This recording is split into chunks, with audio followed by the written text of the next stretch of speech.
All right, welcome back to Finding Truth podcast here on Unscripted Truth TV. Logan here with Austin, as usual, once a week. And tonight's going to be a very interesting uh, episode. You know, our first episode removed from our N word. I've been waiting to say this, but yeah, the forbidden N word until this next season.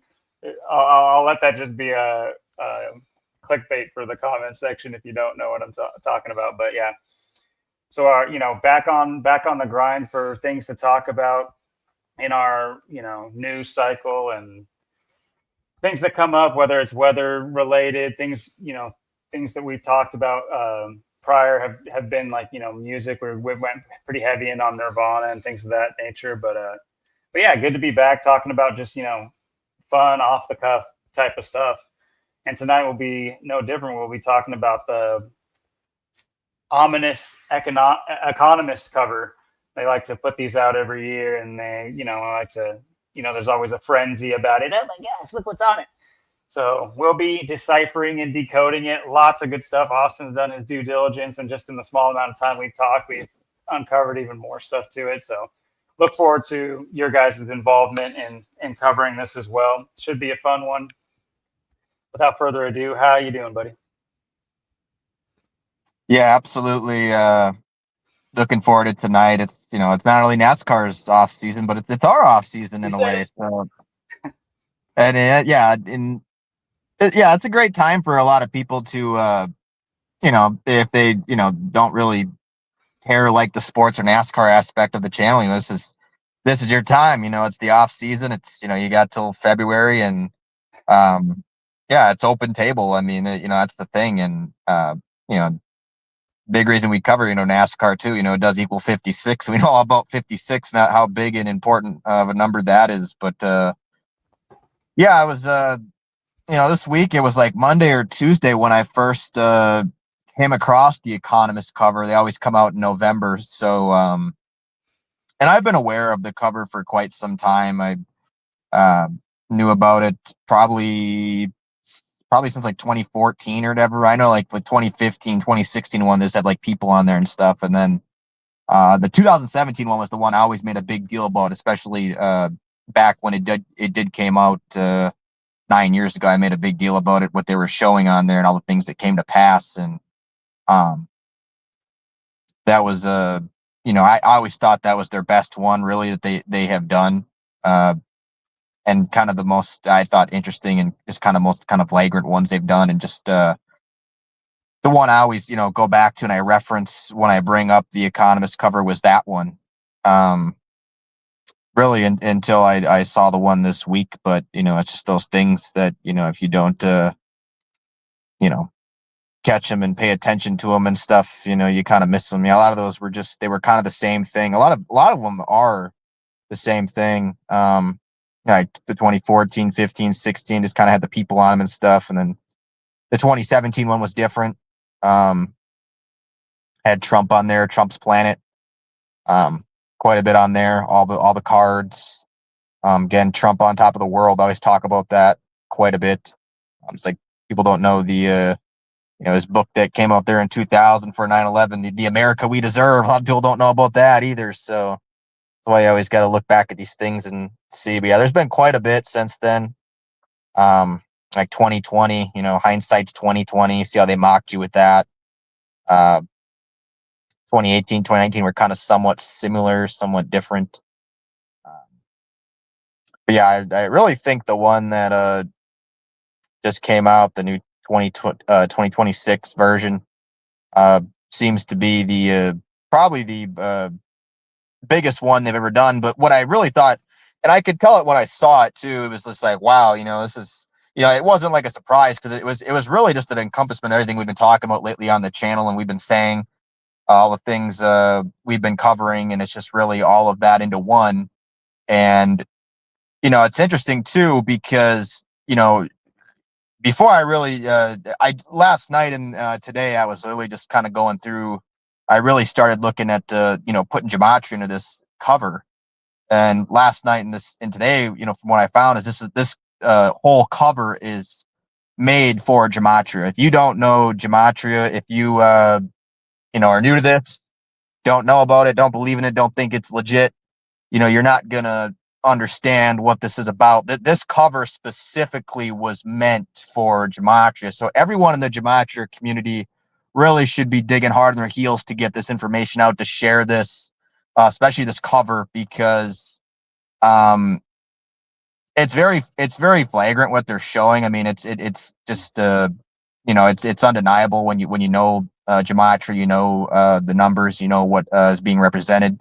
Of course, there's a lot to look at. There's a lot of other numbers too being presented. There's a lot of very interesting illustrations, to go over. And I think it's kind of, like I said, this is going to be one where I think, it should be, this should be a fun episode, because I think a lot of people in the community are probably going to have things to find and figure out and add. Like I said, we were just figuring out and going over some things just before we started here, just finding more 26s. This thing is literally littered with 26.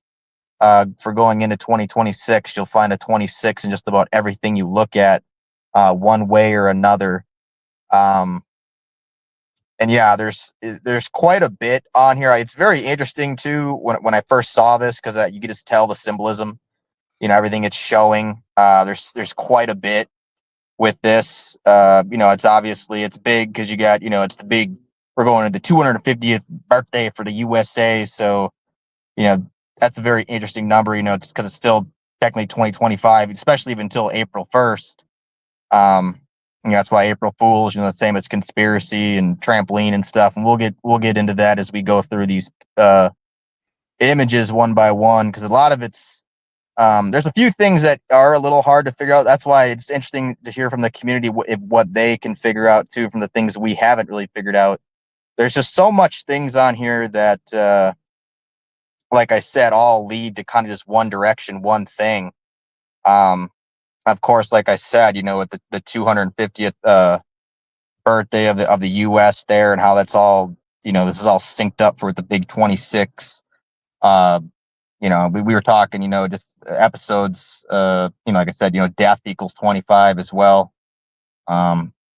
Essentially, death 25, 250, breaks down to 25. And of course, dollar equals 26. We've been talking about that quite a bit lately. A lot of 26s as well, but there's also a lot of 62s as well, that are represented too. Dollar also equals 62 as well. And there's a lot of, dollar symbolism on here as well. Also, just even words like, digital equals 62, digital money 62, paper money 62. You write out, if you write out like monies as a word, equals 26. So there's a lot going on with that. Paper, digital 62, digital money 62, paper dollar equals 62 as well. Also, digital dollars equals 62. Digital world also equals 62 as well. So tons of, yeah. So really just showing you every way. I mean, it's just like if you write out, the banks equals 26. The bank also equals 25. Quite a bit of 27s as well. Like rituals, $27 is 27. Money equals 27. Economy 27. So yeah, I mean, a lot of this stuff on here, it's kind of playing through, 2026, 2027. And you look at other things, there's so much with this, when you look at it's interesting too, even how it says on the interesting of the cover, the world ahead, it equals 61, like tonight's episode is 61. Thought that was interesting as well. Yeah, there's so much 26s on here and 62s that it's just, it doesn't doesn't go away. It's funny too. If you write out to the Economist cover, it equals 250. Like it's going to be the 250th birthday for the U.S. as well. So I found like some 250s and stuff. So there were some other numbers playing as well besides, and a lot of the other numbers that we just talk about generally too, but they really were focusing and emphasizing the 26 quite a bit, which really made this interesting, this cover for everything. And you got, there's robots on there. Robots is a 26, of course. Robot by itself is 25, like death equals 25. Of course, there's quite a bit of, there's tanks on there. Tank equals 26 and 62. Ship equals 25. Ships equals 26. You got the robot dogs on there. Of course, dog equals 26. Like it's like God. And there's 26 letters in the alphabet, so we all know 26 is not an arbitrary number. It's a very big number. Too, if you read out robot dogs, it also equals 62. All right. Yep. Got to get those robot dogs going. And yeah, like I said, with the 62s and the 26s, they just don't let up. And we were just finding more as when we started. I just kept finding them today and last night when I was looking. Of course, it looks like you got the leader of China on there. Of course, China 26. Of course, you can't forget about COVID. It's supposed to be coming from China. COVID 26. It's also got the 28, just like China. Carbon's 26. It's like Cobain's 26. And there's also the big brain on there. The big brain equals 26. You got the big needle too, like the space needle from Seattle, like Cobain. Yep. And of course, you got the flag on there. Flag equals 26. Which is pretty interesting how it's being covered up too with the fist, and I know that's another 26 as well. Another thing I noticed on there too was the balloon. There's balloons on there. Balloon is 26 as well. You got the swords on there. Swords is 26. Sword by itself's got that 25. You got that like glass cup, the like kind of wine glass or whatever. If you write out glass cup, it equals 26, where it's kind of spilling, or it seems to be kind of spilling, getting spilled out there. Yeah, there's quite a bit, like it's interesting, how just like you got, the kind of the arrests going on there, arrest and rituals, exact same, for Zyper match. How that's kind of looking. Cuffs, being cuffs equals 26 as well. Wrist is 26. So they're kind of showing the wrist there, the forearm, getting locked away. Or, it's interesting. Hand also equals 26. So it's kind of showing, the hand in a way as well.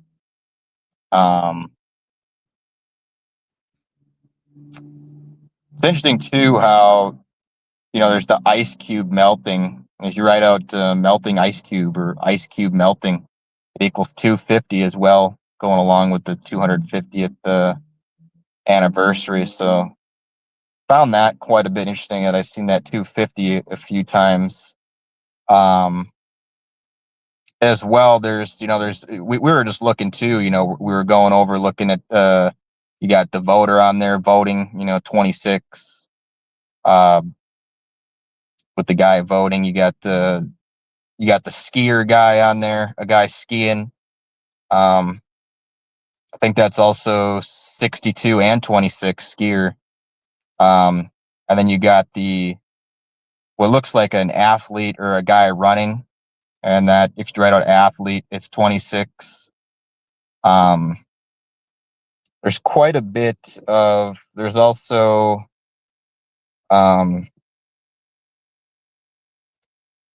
you got the boxers, boxer equals 26. It looks like there's like a guy on there too. We couldn't figure out with the javelin or something. interesting too. If I thought javelin or something to be 26, but if you type out what the weapon, like a javelin, you're trying to blow up a tank with like a javelin, you write that out, it equals 26 as well. So, and there is a guy on there kind of supposedly shooting a javelin as well. So that's and you got the guy that looks like is throwing the javelin, but if you write that out, it does equal 26. So I guess that's kind of how they went about that. Very, very creative. Yeah, he's talking about we had to do a little search into this because the Javelin missile is just like the name for but its manufacturer name is an FGM. And what do you know? Let's take a look. See where did I punch that in? No, let's see what a FGM equals. Oh, 26. What do you know? Yeah, just undeniable. I mean, you got those bombs on there too. If you write out bombing, it equals 62. Nuked also equals 26. Nuclear missiles equals 62. Spelled it like George Bush would. Wait, no, that's nuclear. No, I'm stupid. I'm thinking like George Bush now. Can't find the nuke, man. Nuclear missile. Where is it? Have you put that? There it is. Yeah. Yeah, it could be symbolizing there. And again, a lot of 26 and 62 in that second cipher mainly is the one I've been seeing in this. Also, too, because if you look at the sound block getting cracked as well from the gavel coming down, right out sound block cracked, it equals 62 as well. I thought was pretty interesting because that is, if you write out sound block cracking, it's also 74. Of course, judge, gavel, exact same 4-cipher match. Yep. Great example of them, putting things, like what's the other one? Witch and Broom,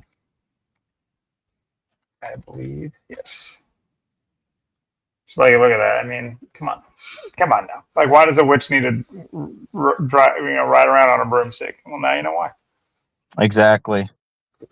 Yeah, you got, like I said, you got the brain on there. You got the controller, which is a 2 out of 4 cipher match, and you got the 123 with conspiracy compared to the 132. So, thought that controller was pretty interesting. That might be symbolizing GTA 6, perhaps as well, with being 6 and the 26, and then it'll be of course 6 years since COVID as well. GTA 6 6 years since COVID. 26. Yep. Yeah. So yeah, I'm sure there's even more 26s. I think that's pretty much about all the ones that I did find, but almost everything on there equals 26 in a way. And again, there's probably a couple that maybe we can't figure out or we missed or we were just figuring some out before. Like I said, you got the guy voting and stuff, and that's 26. I mean, everything on there is a 26 ritual in some way. There's quite a bit of just symbolism overall. It's interesting too how you have, like I said, the gavel and the cracked. Do you see a tree sound in it? block? Yeah, it kind of. It kind of does look like that. What I saw initially, so I was just maybe curious to see if anyone else sees that. Just interesting. Yeah, and it's interesting too. You could see like if you look at like Trump, he's like falling backwards, like he's off his back foot, like he's losing control. You can see like the economy's crashing. You can see his tie moving. He's like kind of losing balance, like he's falling away, and you can see the economy's tanking. It's pretty blatant there, especially with the dollar sign and everything, and the cracked sound block, and you got whoever that is standing behind Trump, that guy, I don't know who that is. You got the lady there, and so much, just so much dog, like war dogs basically on here. War robot dogs and stuff, doing just doing their due diligence on here, and you got these like other like mini RC things with guns and stuff. Mm-hmm. Of course, you got like the pill bottle. There's like, it looks like what like the pill caplets, like what comes like when your pills come in, you got to pop them out and stuff. That's what I believe that is. Like I said, you got the balloons on there. You got a lot of vaccines. So you got medication, vaccines, needles. You got, like I said, bombs, nukes, that type of deal, whatever that necessarily is. You got the warship, the cargo ship or whatever. That also is another 26. Yeah, with all the 26s with the wrist and the fist and then the cuffs and all that. And how it's all leading, to the 250 years of enslavement. Again, the 25, like death.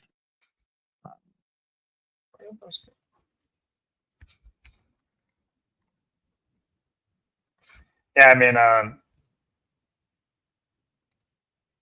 mean, what's your guys' interpretation? They showed the cargo ship, which is interesting because there's a lot of Hollywood.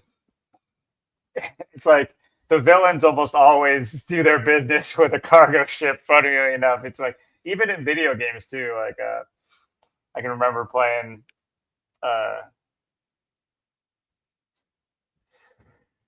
Metal Gear Solid, and like one of my favorite missions was like infiltrating a cargo ship. But then also in like Avengers, they have to like fight on a cargo ship where it's always it looks like it's legit, but there's stuff going on.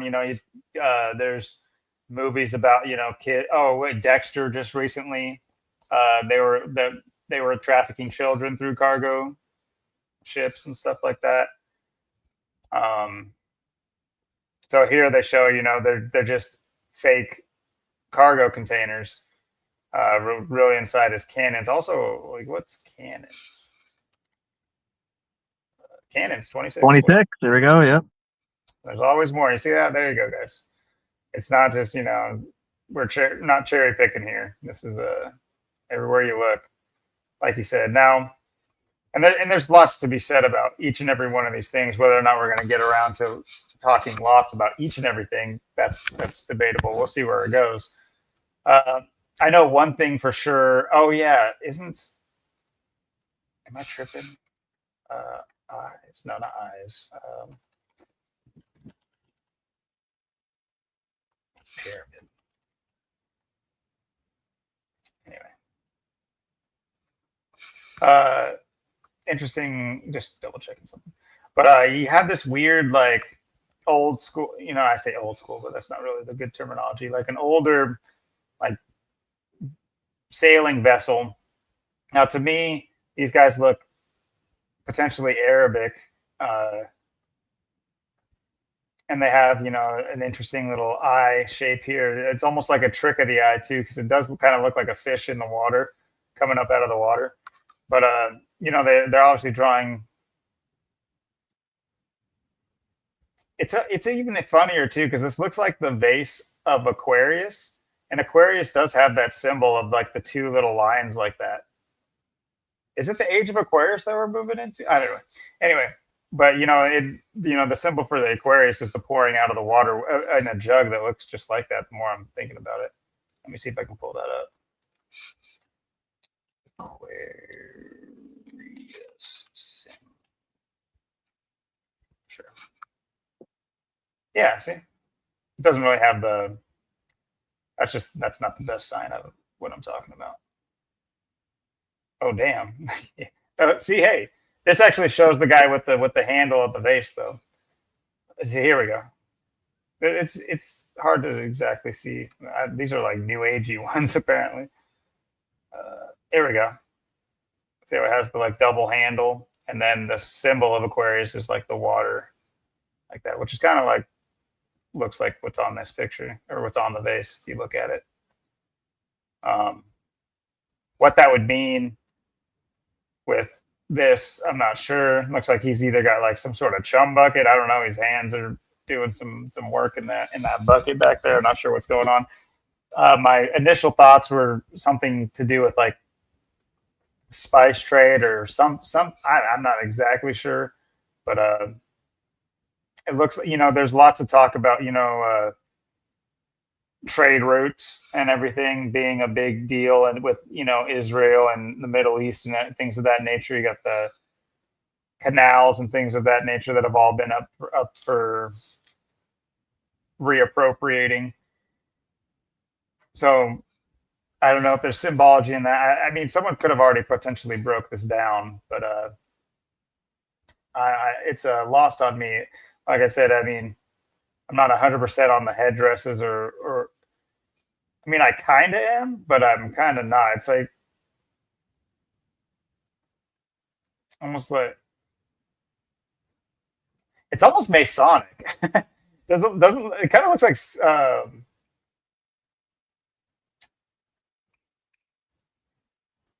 kind of a little higher Mabith action, or like Solomon or something. But anyway, let us know what you guys get off of this, because Like you point out the explosion in the water there right in front of the ship as well, and those mystery people on there, we're not quite sure who they are. And there's some things on there too that we can't really figure out where the 26. I'm sure there's more 26s. I mean, we just keep finding them, but there's quite a bit on there that few things at least that we haven't really figured out or uncovered. There's like the one guy in there. You got the boxers 26, and then the athletes 26. You got the skiers 62 and 26, and you got the other guy on there. I'm not sure what. Like we said, it seems like the javelin or whatever. But then you got the guy that is shooting the javelin, and then you type in what that really is, and it does equal 26. But there's that other guy on there. I don't know what he's doing, or like I said, it seems like a javelin throw or something, but there could be something with that as well. Whatever he's doing, whatever that means or is.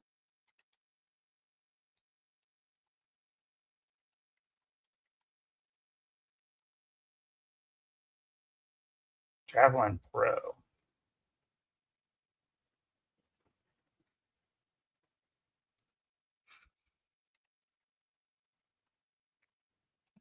Can't tell.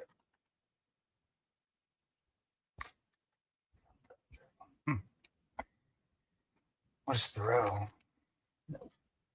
No idea. And of course, we're pigeonholing on certain numbers, but I'm sure there's something to be said about a lot of different numbers that come up with. Oh yeah, there's all the regular numbers you always get with all this as well. I mean, you get all your other normal numbers we're always looking for, but this one was just really interesting to see and spot all the 26 and 62s, the reflection and stuff, because it's just that's really what this cover was about mainly. But all the other numbers are in this as well. All your normal regular numbers we always talk about are involved as well. All this. So yeah, there's a few things right off the bat that would be nice to know, like who's represented here. This dude and lady. It's like I almost want to say it's Fauci, but he's never really had a beard like that.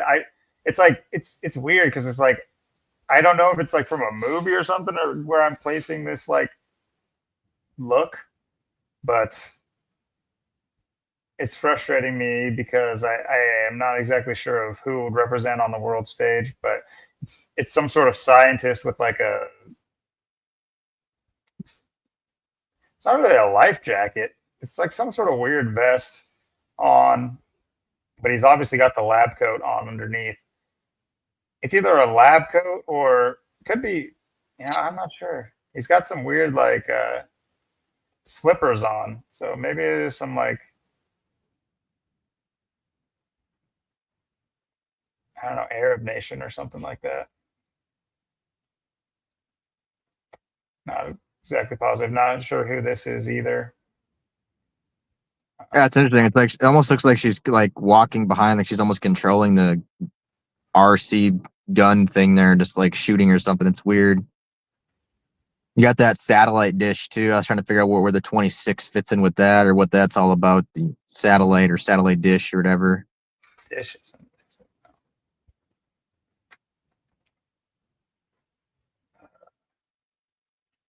Antenna. So antennae is the. No idea.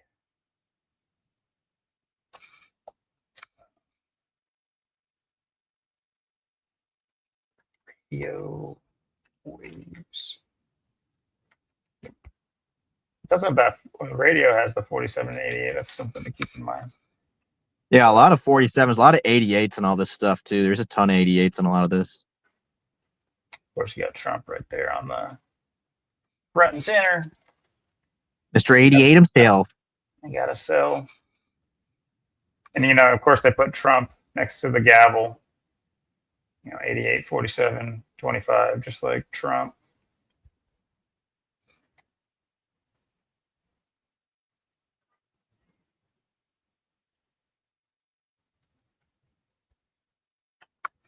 And I guess we could just move. The things it does show is, you pointed out they got the automated package deliverers. Yep. Which, guys, this is something that's like multifaceted to talk about, but there's a reason that they are hiring think about delivery in this day and age. And I'm not trying to just harp on people. I'm sure people are, they need to make a buck. They need to make ends meet and all this type of stuff. But and I'm not coming at you, Austin. You're one of the good ones because I know you delivered and things of that nature. But I'm saying your average person, because we and my girl run a restaurant, and ever since we've been signed up after 2020, 2021, where basically you were forced to sign up as a business because all your in-house business was cut and either forced not to come into your restaurant or people forced themselves not to go out and go eat anymore.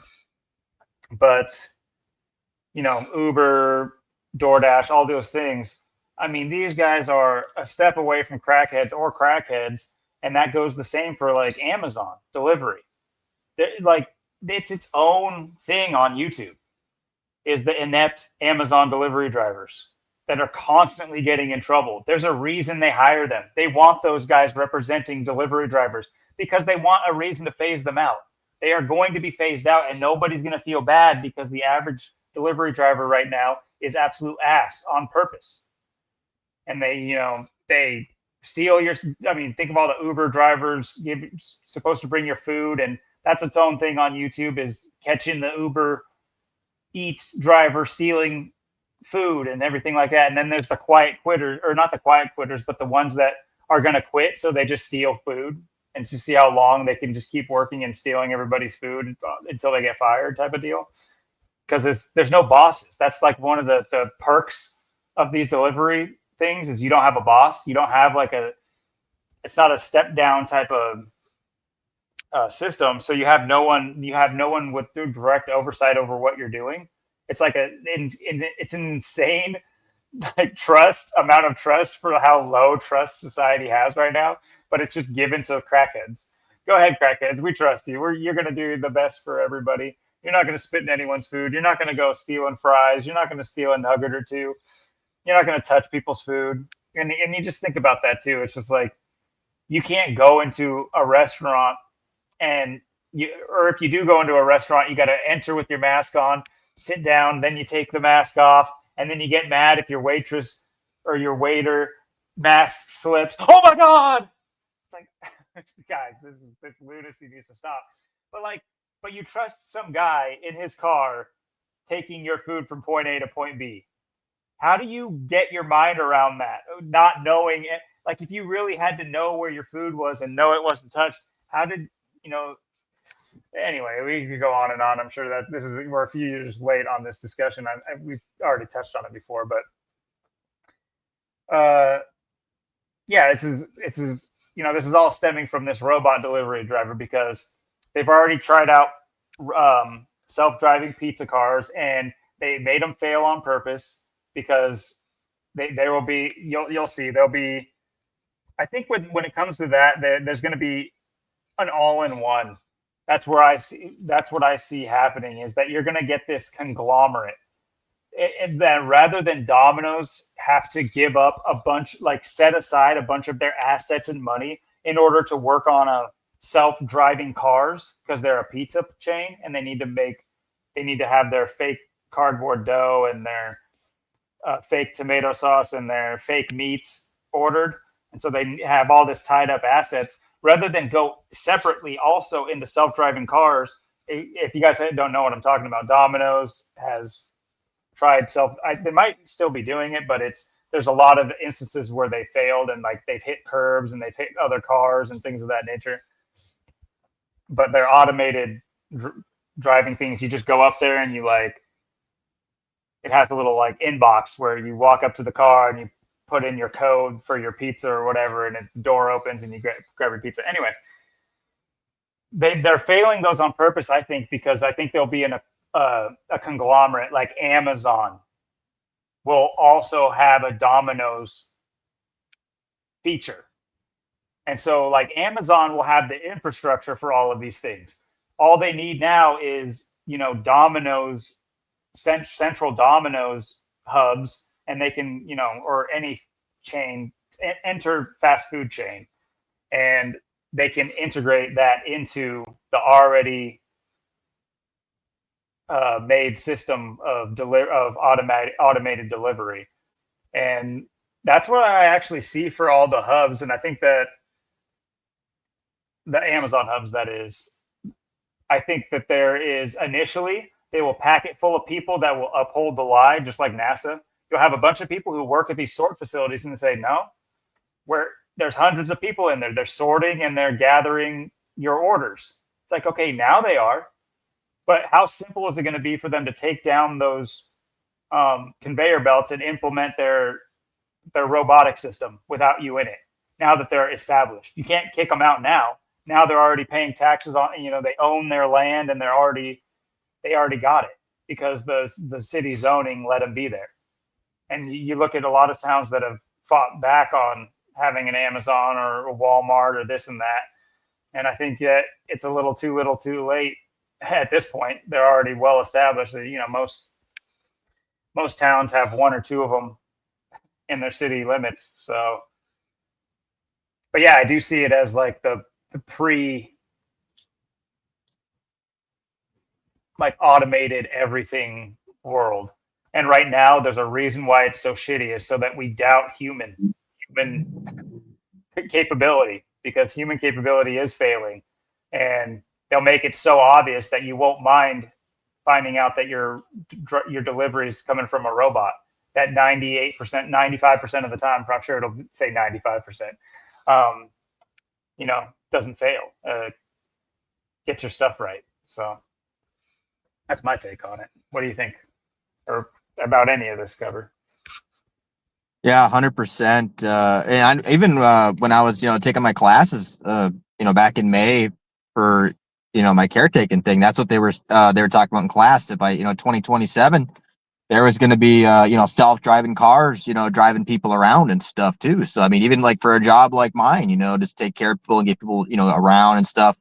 There's going to be self-driving cars with no one in them driving around, and, just like a year from now. So, that's why this cover, there's so much, to it, just, when you look at, not just how, 26 is ever, but also what they're showing you, anyways. I mean, you got, just so much on there when, all these things are, they're all coming into the light right now. I mean, the AI, the robots, I mean, it's, and it's not, like I said, I mean, it's going to be everything. I mean, all the jobs, all the cars, everything. And then you got, all the big tech, the dollar, it's mainly what this cover is about too, is the end of the dollar collapse, pause some kind of war out of it. That's kind of like what I said to you too. I kind of thought that maybe the blue boxer punching the red boxer in the face, maybe that had to do with maybe a civil war or something. Perhaps maybe, or some kind of conflict, symbolization. And they also too, it's interesting too, like we talked about how those pinpoint, like a map, like you use Google Maps, like you got the pinpoint, like when you drop a pin or whatever, like where your location is, how that's kind of on there. Maybe that's where maybe one of the missiles or bombs on there is gonna, there's gonna be a landing spot for that, or they have a strategic target they're trying to hit.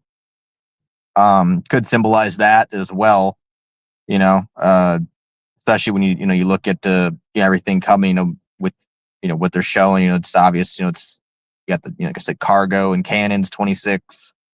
As they're firing there, they're shooting the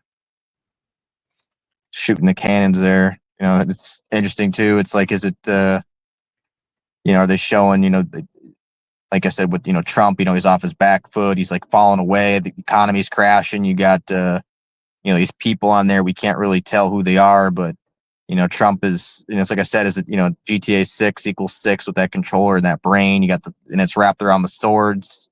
Trump's kind of reaching in towards that as the economy's kind of falling away. And then they've already talked about getting rid of the penny. The penny's going away. The penny's gone. They've been saying that for a long time. So this is kind of the start of all that as well. You got it looks like maybe dollar bills or whatever that's kind of floating around. There's tons of pills and stuff too. And this thing, you talk about the red pill, the black pill, that kind of, philosophy, the blue pill. There's a lot of that on there. And you just, you look at, society, it's, heavily medicated. You got the pill bottle on there. Like I said, like the pill caplets, you pop them out and stuff. So you got, you know, um, people, getting sick or, over drugged and stuff, and just with the collapse of the economy and war and stuff, that's going to make it worse. So just where society is going, we just see more drugs, more people drugged up, becoming the epidemic. You got the syringe on there, the needles, the vaccine. All just to try and get people to that way as well. Get them jabbed, get them their booster, get them their vaccine. So everything they're trying to do to society. Then it's like, it's kind of like, the mental illness of society, all the pills and everything, everybody's being all screwed up and messed up, but also like gonna be the future. Cause like, how you going to handle the collapse and stuff, it's people are going to be more medicated, be more screwed up. So it's like, now you got that on steroids. It's almost kind of what it looks like to me. It's, more of that.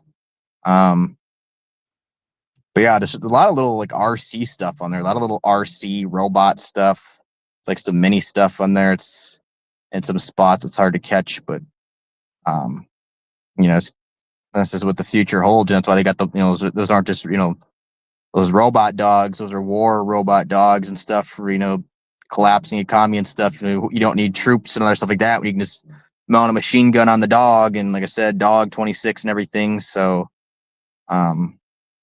yeah, it's a huge part of this as well. What they're showing, and this is the 26s. I mean, it's pretty flagrant. We talked about like even like April might be the time where this where the real start of 2026 happens. So this cover could be we could be about 4 months to that. About 4 months to go till 2026 really does start. So these are all things to really look at that time.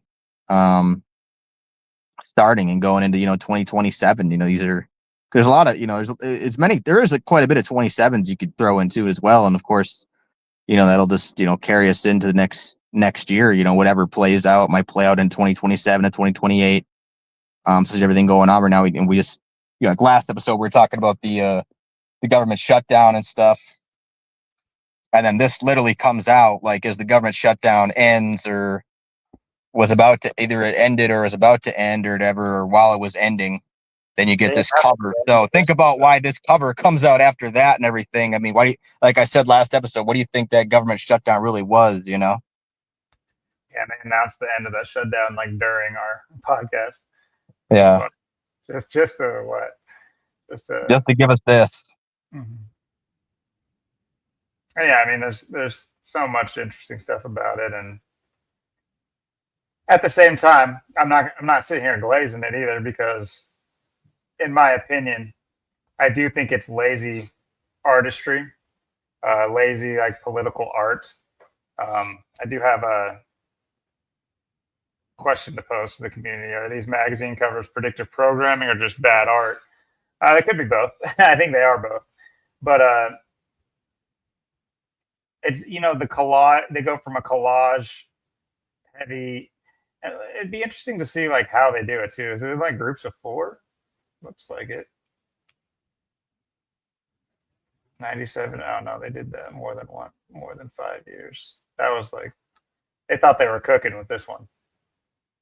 They did this one from 90, the year I was born. Oh, they did that one for what, 16 years? No, damn, 20 years. They did the same cover type with like a figure and a collage from 90 to 2010. 20 straight years they kept that cover scheme. Changed it for 4 years, changed it again for, I'd say, I guess you can include these ones as like, because there's no real set theme. So for 6 years they did it differently, and then the last 5 years have had this like circular collage theme. But what I was going to say is I don't want to give them too much credit, because I mean the World Ahead 2025 is like extremely similar. I mean, the first like 5 things that stick out to you on this one are right here on this one. There's the missile with the same shape, Trump. Sorry, it's grainy. There's Zelensky just like here. It's kind of grainy. The syringe right here. I didn't we cover this? Did we do this one last year? I'm not sure if we did this one last year. Like I said, looked at it myself then. I'm sure I've been, we always keep up with these, and there, you always see them, but I don't really. I mean, like I said, besides the 2017 one that was just really flagrant, with Trump's planet. I mean, everything that's came to pass on that one, and obviously this one, it really seems like they select a couple of these here and there where it's like, when they really want to show you something, they're going to show it. 2020 was kind of that way too. Hindsight 2020, that was pretty flagrant as well. With the scamdemic and everything like that. The big pandemic, and then just they've kind of kept it somewhat the same, and then just when it's time to switch it up. But this year I just thought this one was just so interesting how they encoded gematria with it, because I didn't really see that with the other ones. Especially just the emphasis on 26, and there's so much there, that's you don't need to see the Economist cover to know what's coming pretty much in 2026 and what kind of year it's gonna be, just knowing gematria and the significance of 26. But then you see the cover, and and then just the fact they coded it, and then just just everything they're really showing you. I mean, it's that is everything that's coming on the radar, and what we're going to be living in. And one thing I think is interesting too, just how the the sound block like cracking, like it's kind of like it's game over, like just like we're done, just the final straw kind of deal. It's kind of what I feel like that symbolizes. Maybe the most powerful thing on there is that. And of course, like I said, with the Trump on there kind of losing control, falling away, and them setting the stage for that, because it's we were talking about last episode too, just like how Trump's. I mean, just look at it this year already, is how the start we're off to. It's like just how bad things are going, how quickly it's going south, and then so this might be, and then it's like I said, the 250th year. I mean, that's very significant as well. We're talking about the importance of 25 all year.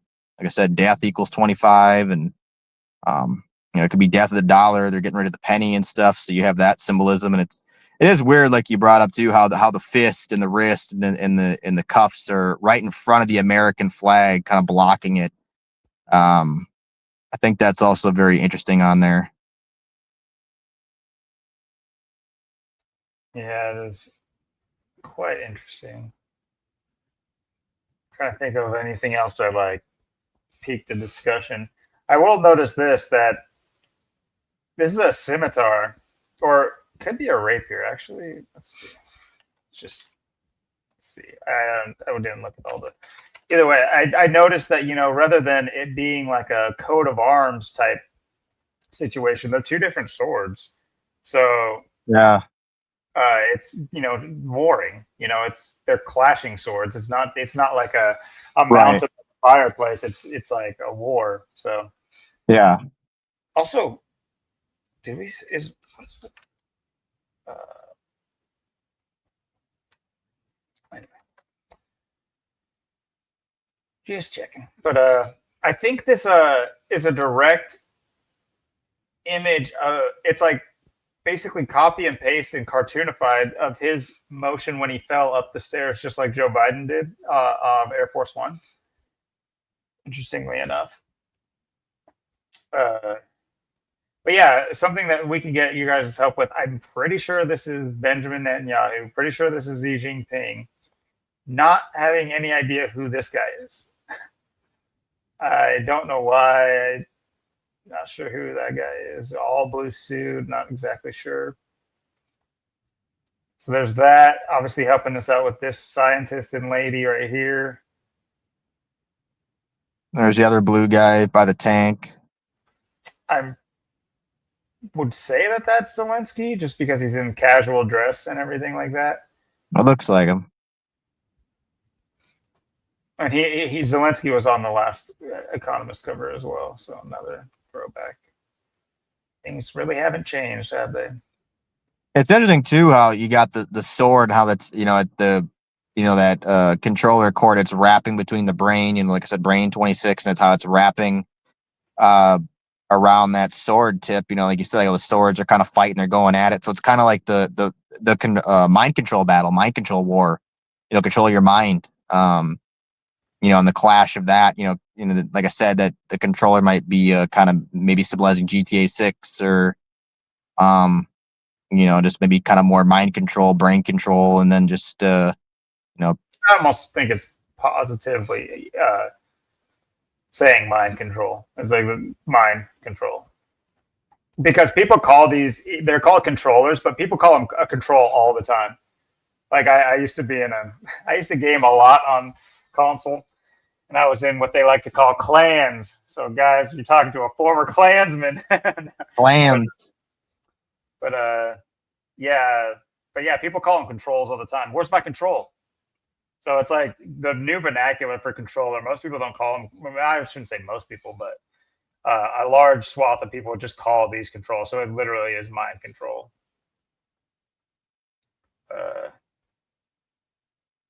But yeah, to your point, yes, they're which by the way, I don't know if you guys caught that, but yeah, GTA 6 spelled out does equal 26, funny enough. But there's that. There's several big titles set to come out in 2026 that are, always there to keep people pacified and entertained, and no bigger, literally no bigger than GTA 6, as you pointed out. And it's sad every time there's these massive drops of games, and it's just like, man, what do you need to do? What do you need to do in this game? What do you need to do so bad in this game? And this is coming from a gamer here, but I can sit and play any of my old games at any time. There's no like draw for me anymore. And this is, I'm a reformed gamer too, so it's like I've never been into GTA, not ever. So I've never bought into the hype for GTA, but that's not to say I haven't bought into the hype for every other game. It's like speaking of games that are dropping, the new Call of Duty is dropping right now, and that's always huge. I always go back to the first Black Ops, Call of Duty Black Ops, because it's the new Black Ops that's coming out. And if anybody's played that, just think about in the loading screen in the screen. Maybe I can pull it up actually, but it's so good. It is not until I was awake. Funny enough, did I have a good chuckle? Let's see if they have it. But let's see if I can find a picture. But basically, you're strapped to a table. Here you go. So it's like this is what you're able to view in the room, and you're strapped to a table. See, or a chair. Sorry, and you can't move, and you got to like break free. It's like this little. This is just a loading screen too, so it's not like anything's going on. But let's see. Can they? Because there is like a little narrator, and the guy's name is Mason. Yep. The main character's name I is. remember this from Call of Duty Black Oh, Ops. I remember all this. The numbers. okay, Yeah. awesome. But here we go. Let me just zoom in on this one. This one has it. Then this isn't. They say it multiple times. So when you're waking up, they're saying, "The numbers, Mason. Where are they? What are they? The numbers, Mason. And then we want the numbers, Mason." And it's like, how many times did I hear that they put that in my head?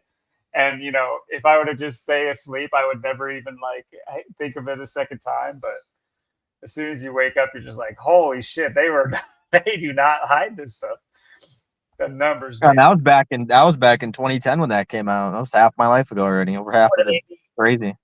The numbers, what do they mean? It's like, imagine like Zach, it finds that at his peak, and he's just still walking around with all the sheep, and he's just like, guys, he must have, something like that. He would have been like, they're talking directly to me. There's no way they aren't. There absolutely isn't, and that's what it is. Once you wake up, too, that's like kind of the fun of it. Honestly, it's a little bit of the fun of it is that you're in on the joke. No longer are you the butt of the joke, but you're in on the joke. That you're not with the joke makers, but you're at least in on the joke. It's less about you because you can see the joke. Like think about the difference of you understanding like an inside joke and not understanding. You'll have the guy awkwardly laughing and everybody else is like, this guy's just fucking laughing to laugh. He has no idea what we're talking about. And that's 99% of people. Whereas once you get hit to their game and you see obviously the gematria and the jokes they put in their programming every single day. This is one of those ones that how many people probably quoted that and I had no idea what they were even saying. Even people that know about Freemasonry too. It's just something that like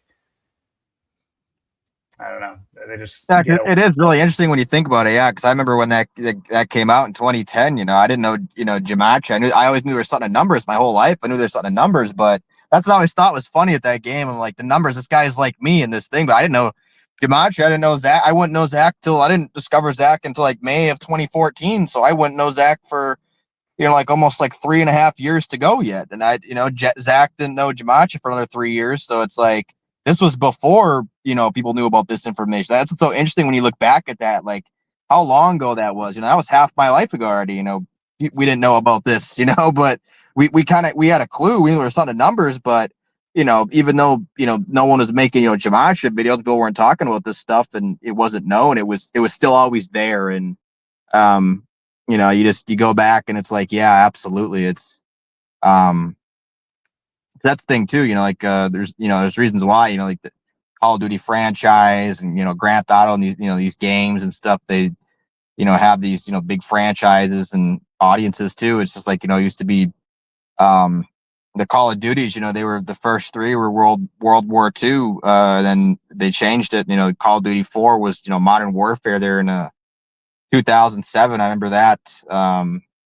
When that came out, and then it went to World at War, went back to World War II, and then the 2009 was back to modern, and then 2010 was Black Ops and stuff. So I mean, they covered quite a bit of time periods and all that stuff too, and just like how they had Activision, Infinity Award, and all these different they go back and forth. The people making uh, kind of the modern stuff and people doing the older stuff, and just going back and forth each year. I remember, and you had your GTAs and stuff, and yeah, it's just it's like how they supposedly push back Grand Theft Auto 6, supposedly the release date or whatever from May to November or whatever they said. So have to see what happens in 2026. But yeah, it's interesting that it's just like I said with that mind control on there with, all that and then pushing back the date, that the control people, it all makes people mad or whatever, it's kind of messing with people. It's just kind of the symbolism's there. Yeah, interestingly enough, too, is it might even be a relatively decent transition. Not that I don't think it's worth necessarily getting into that yet. There is one other topic or a couple other topics we're going to talk about aside from this Economist cover. But just funny that you get the 6th installment of GTA and the 7th installment of Black Ops with the whole 6-7 craze. It's crazy how they can easily manipulate the vernacular and the euphemisms and things of that nature to where, think of like woke.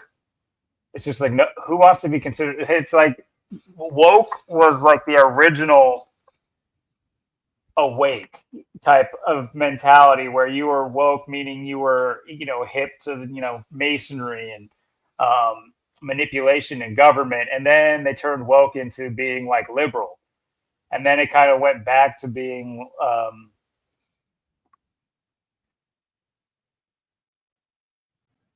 I guess, more aware of the government manipulation and everything like that. But they fluctuated to where it's like no one wants to go by these terms. It's very much like high school. It's like these things that it's like when a fad comes through, when the fad leaves, you don't want to be the guy who didn't get the memo. You don't want to show up the next day wearing the thing from last week that everyone's like, bro, you still on that? It kind of has that same feeling, in my opinion, with the hip trends and the way they manipulate our speech. And you talk about ritual, it's, mantra and tantra is huge, and you have all these. I can wait until to get into that, but just briefly, that whole 6-7 meme is, if you haven't been on Zach's channel, or which I got posted up right there, check it out if you haven't already. But or King Richards, who we have on, often, they both talked about this whole 6-7 thing and the meaning behind it, and they have all these kids absolutely enamored. It's like, before that they were having the Fortnite dances, and it's just there's something to it. There's like an innocence that's lost, and it might just be like, bro, it's just a Fortnite dance. It's just like, yeah, but it's this like crazy, it's this weird thing that you're putting out online. There's video. The reason we know about it is because everybody took a video. Everybody wanted to be on TikTok doing it. Everybody wanted to be on YouTube doing it. It's like this idea of putting yourself out there for these rituals. I think it takes something from you. I think it takes a certain innocence. Like, think about early photography. People were like, yo, that shit's straight evil. Well, we don't want that. It's like there's something to be said about like having, if you bring somebody from the 1600s to now, or whenever the first photographs were being able to be taken, it's not the 1600s, but whenever early photography was being done, well, never mind photography, but like portraits and like paintings and stuff like that. If they were leery of that then, think about now, where it's just like they walk into a grocery store and they look up and there they are. They're like, oh my God, they got me. They stole me. I'm in the screen. And there is something to that. And, of course I'm, not quite practicing what I preach here, sitting here on the internet. For all you know, I don't exist in the real world, and I'm just trapped in here. Let me out. But yeah, I do think for these kids, there's something that's like lost when they get into this type of stuff at an early age. That's something we're going to talk about at the tail end. I'm sorry, I kind of like blew my load a little early there. Apologies. There's still lots to talk about this, but is there anything? I mean, we were talking about the mind control. Obviously, we went on a video game tangent because of this here imagery. What else stood out to you about this one, about this picture? I think it's it's just kind of just like how, like I said, it's pretty blatant with the money, the death of the dollar and all the 26s with that and everything that, is, on the horizon, everything they're planning and doing. Obviously the war and stuff. And like we were saying too, it's, you got, what appears to be like loose leaves or like little monies or something floating around, whatever that is. You got, like I said, like the pills and the medicine is very interesting to me. Are they, possibly, people getting ready to, they're getting ready for another, you know, COVID type scenario, being 6 years, six a perfect number. So, is something with that, um, as well that I think is interesting. Just, then you look at that cake, 250 years, and then you're cuffed to it, all the 26 is there. 250 years, of slavery and stuff. And it's so interesting how they're blocking out the flag with that fist. And I just can't help but think that's very, symbolic, as well. And then there's tons of, drones as well, like drones and, um, satellite type stuff as well going on. But like you brought up a great point as well, how this stuff really isn't out in outer space and all the way away. That's how it's right there, and that's really what it's showing. Like the drones are higher. Yeah, I mean, it's just this is really showing how tied together everything is too. Everything's connected. Everything's just kind of one. You got kind of like that. There's that like submarine stuff going on. There's like kind of spying type stuff that seems to be going on. We can't really figure out the 26s, but um, it's interesting too. You got like those tanks like and stuff on the outside too, and a lot of you got the inside kind of this imagery, and then you got the stuff kind of going on the outside. Periscope. Not quite a 26 submarine. At least we now know what that's called. Yeah, Periscope. periscope. Maybe I can do a little bit of digging into this too, because very distinct pattern on their flag, and they got that kind of like Sultan headwear, but I'm confused about like what it would represent necessarily.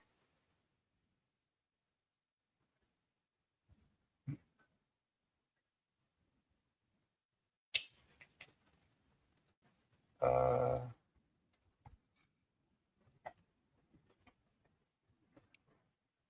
like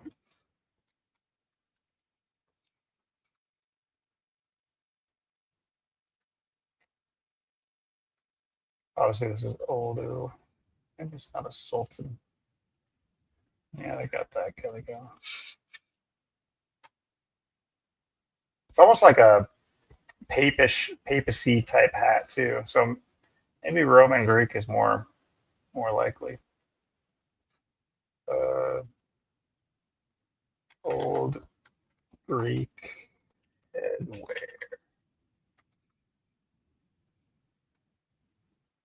Oh, it's kind of close.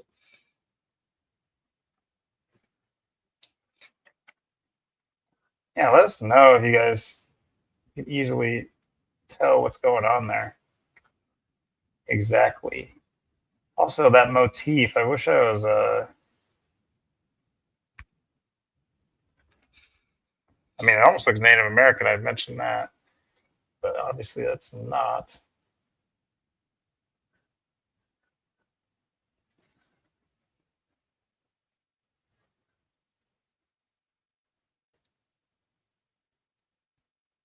I like Kushites or Kush. I'm not looking up. I'm looking up weed right now. I knew it. I knew it. I just knew it. Was it? Are they Kushites? I can't remember what they were called. Kushite. Okay. Still gonna get a bunch of those. No. Well, there's Arab headwear. But I get a good. No, not just that. I knew it. It's like there's no way to look up something to be vague.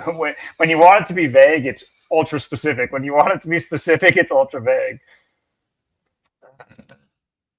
Man, that's just yeah. I just can't place what that style is.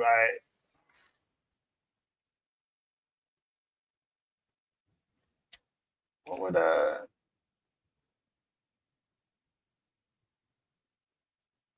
mean, just for shits and giggles.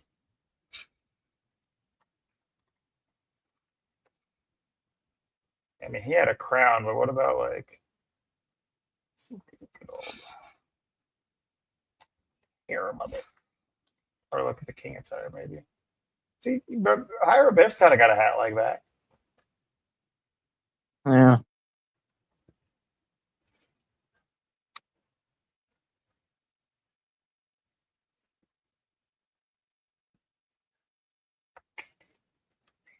Different ones. Yeah, guys, let us know if you guys got an easy understanding of this. This is like, I mean, it's one of the things that like definitely stands out as like does not belong right off the rip. I think. Yeah, Maybe I think so it too. doesn't belong. I just without exact understanding of it, because I mean, I know that there's all sorts of stuff going on in the Middle East and everything. If that is representative of the Middle East, I get that. But then, of course, you got the all-seeing eye on the little pyramid down here. Austin pointed out, make it look like a little fish. But yeah, it's an eye with a pyramid. I understand that it's like the front rudder thing, but you see what they're doing. Obviously, this is for up for interpretation, so it's not like set in stone. So obviously, they're taking artistic license to get their points across. It's interesting too, like I said, how you got those tanks on the outside. You got the bigger tank there, that's on the outside of like the globe or whatever. And you got that like a little mini one too, like a tiny one there kind of showing on the outside. Maybe that's like, showing wars like around the world or other places or areas where there's going to be conflict as well. Um, Kind of why they're keeping some of that stuff, because there's a lot of stuff going on the outside. There's like bombs and bombing and drone bombings, and you got like tanks shooting that stuff down or like at war with that stuff. Just a lot of like stuff going on. It's kind of everywhere, I think, but I think it's symbolism for, not just like kind of like it's kind of showing what's going on for America, and then kind of the rest of the world is, what to maybe expect for other areas and stuff. And then you got, um, like I said, with all the like the pills and medication, it's like how everyone's just like all heavily medicated and stuff. And you get all, like I said, the vaccines and the um, needle, the jabs. So, like I said, could be possibly, I know they're like spraying like rabies and stuff in the southeast states and stuff in the eastern part of the country. So maybe they're getting ready for another scam or pandemic that's gonna play a role in it. Rabies, huh? Yeah, Get ready for the zombie apocalypse. they have rabies babies. Yep, half the movies about zombies all start with rabies or something similar. Some, you know, outbreak of rabies that mutates or whatever.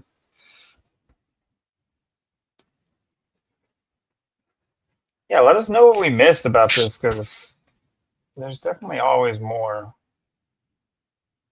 There could be more 26s too. We're just not seeing. I'm sure there's more 26s we can't figure out. Some stuff on there is hard to figure out, but I'm sure it all has meaning or a 26 somewhere.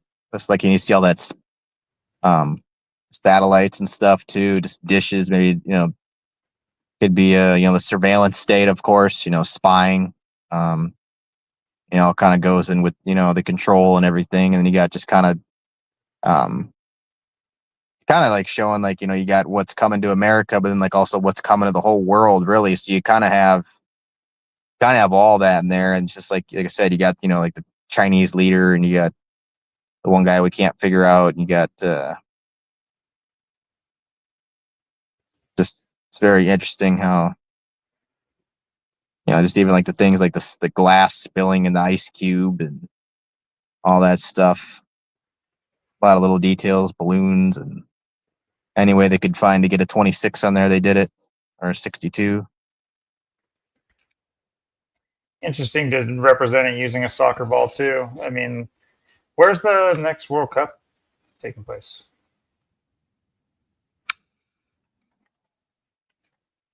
World Cup.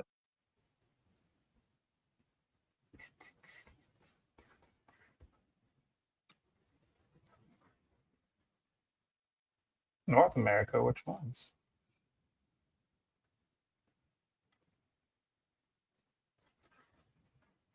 Oh, it's just North America. So Canada, Mexico, and the United States are sharing it.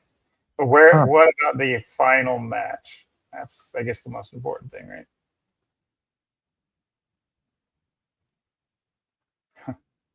We are 26. Okay. No kidding.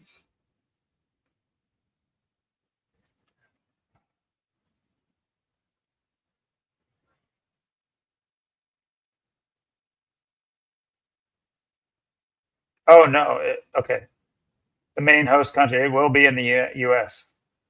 You get a, you get a. Okay, so that's so good.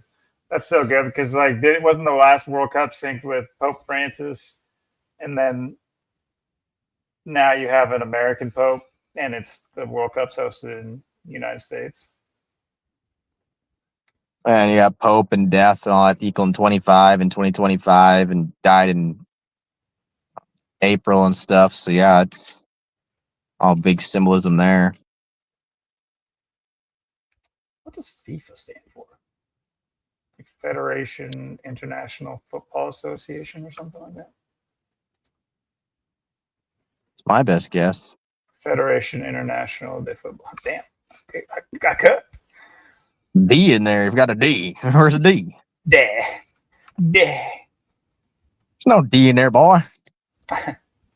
Unless you want there to be. Okay. 121 years ago. 121. So wait, when 1904? Paris, France, too. Jesuits.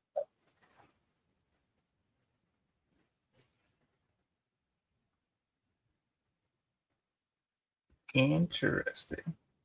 So there is one outside thing. I was trying to do a little digging on this, and I just got sidetracked so hard because if you look up the economy, oops, we can spell as well. I guess it's hard to say. Found Economist magazine founder. So if you look up the Economist founder, it'll be like there have been several founding fathers that were economists. It's just like shut the hell up. Okay, James Wilson. Now he's a Scottish merchant and banker. So right off the top, I'm just thinking, oh, Freemasonry, but there's no connection to Freemasonry apparently with him. Now his story is interesting, and he chartered three banks, and this all started in the UK where the Economist started. Here, let's just bring this up while we're talking. Yeah, this good old fella James Wilson. He had issues with. Let's just try to see an overview of this guy.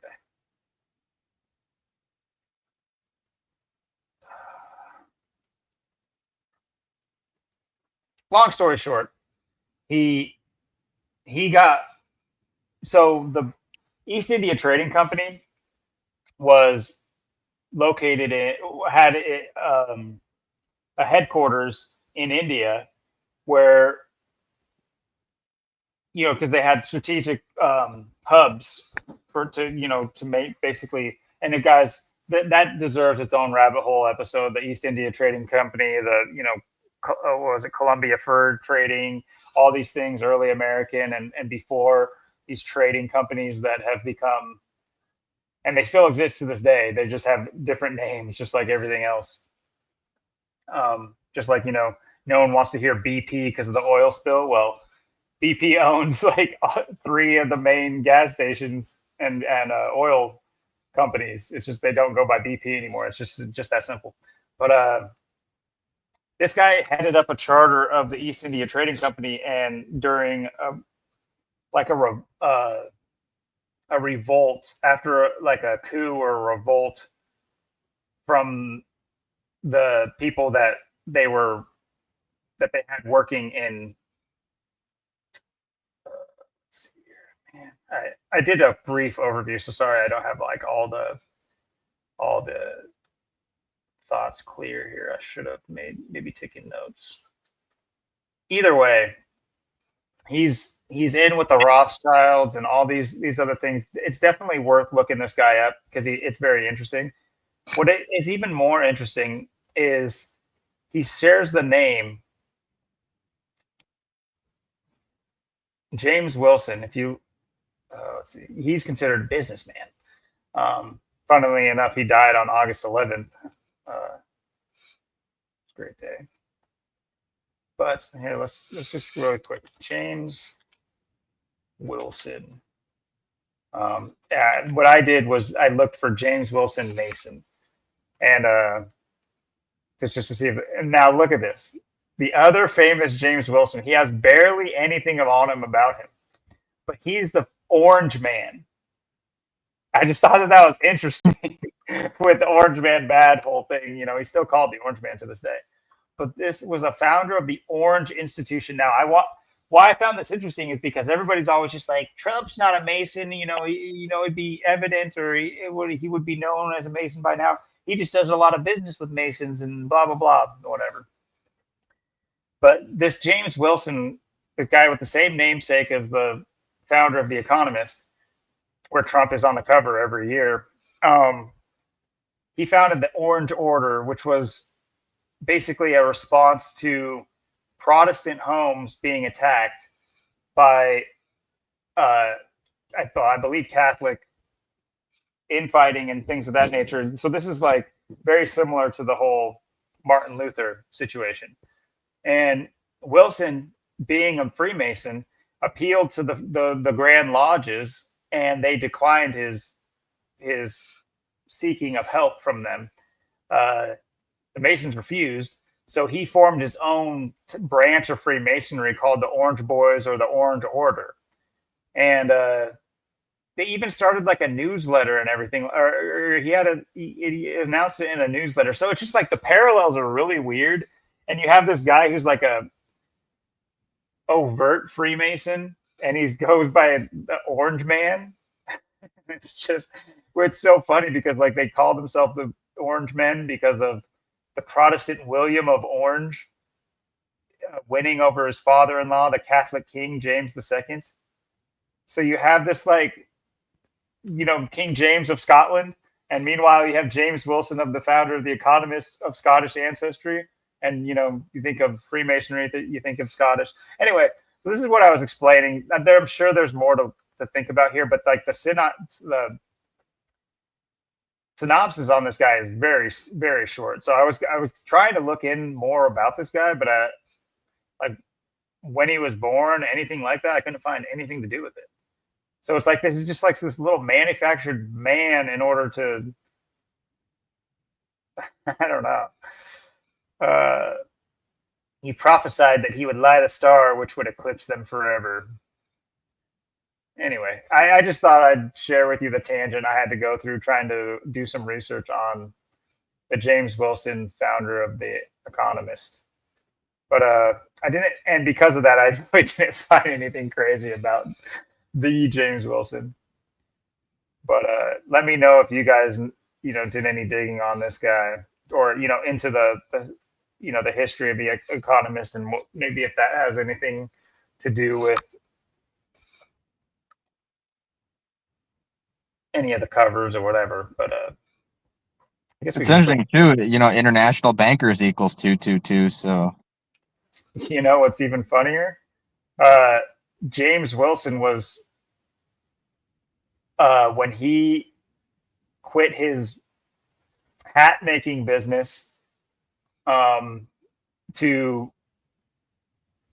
He was like in a hat making business with his brother that was passed down from his father, and when he split ways from his hat making business to go into financing for the crown, he ended with, I think, 32,000 pounds or whatever like that, and it equaled 222,000 in 2023. In 2023 money, that would have been 222,000. So I saw that, which is funny because there was another 222, which made me think of that being interesting when I was just looking at The Economist. Was it The World Ahead? No, it's not the Economist. But anyway, isn't this the full title? I don't know. There was a anyway. There's a 222 that made me chuckle about that story, though. I could prove it to you here. Not that anyone cares.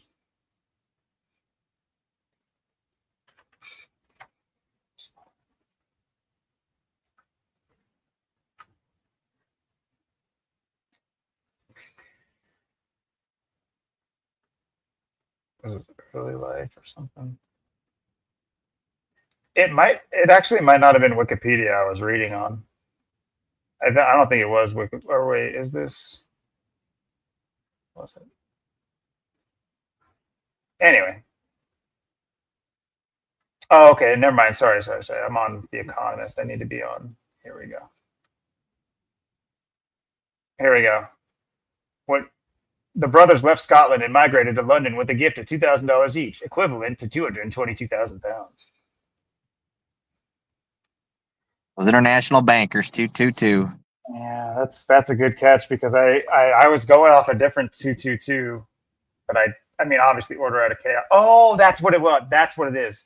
Here we go. Order out of chaos. What he okay, he is known for going to quell the coup in India. That's where he died as well. And what he was known for like a saying or a certain thing that was like very close to order out of chaos. Sorry guys, this it is rather interesting, guys. There is interesting stuff about like going and looking at the history of these things because a lot of the times you'll see that it's like these things like don't add up and they almost just seem like manufactured history, and that's because it probably was. But as you can see, he went to India. What was the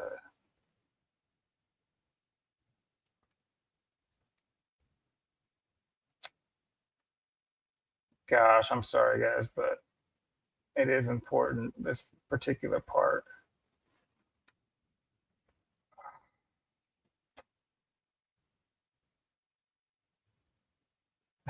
Notice, during the economic crisis of 1837, he lost most of his wealth when the price of indigo fell.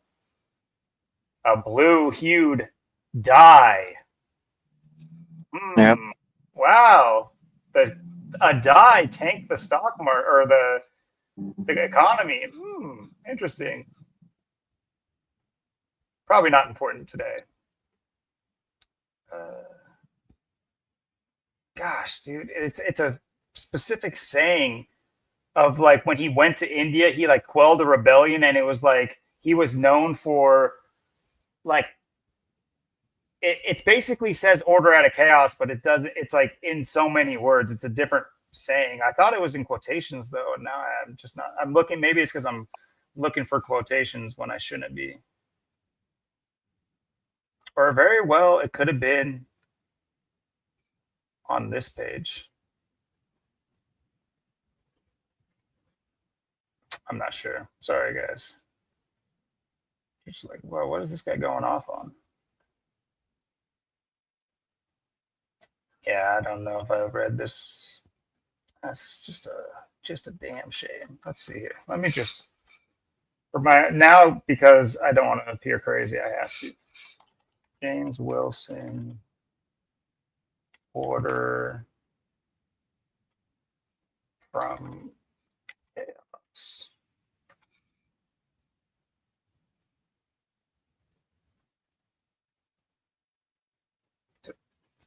To bring financial order to the chaos. Okay, that's fine. Okay, the Sepoy Mutiny. Okay.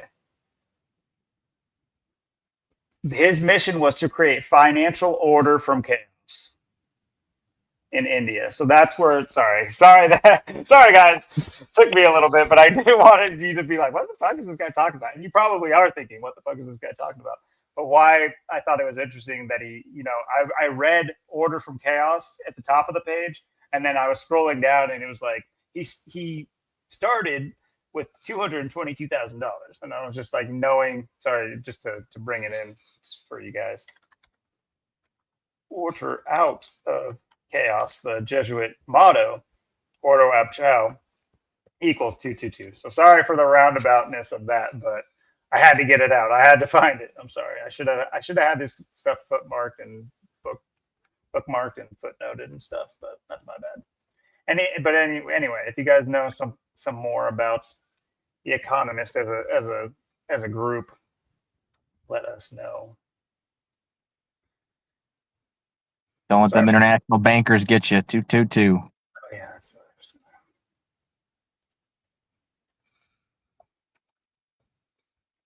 And I think about it too. Like we're talking about witch and broom and judge and gavel, like international bankers and order out of chaos. They go together perfectly too.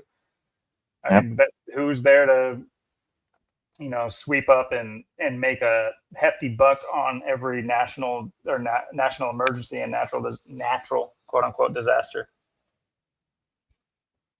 Also, I guess you can kind of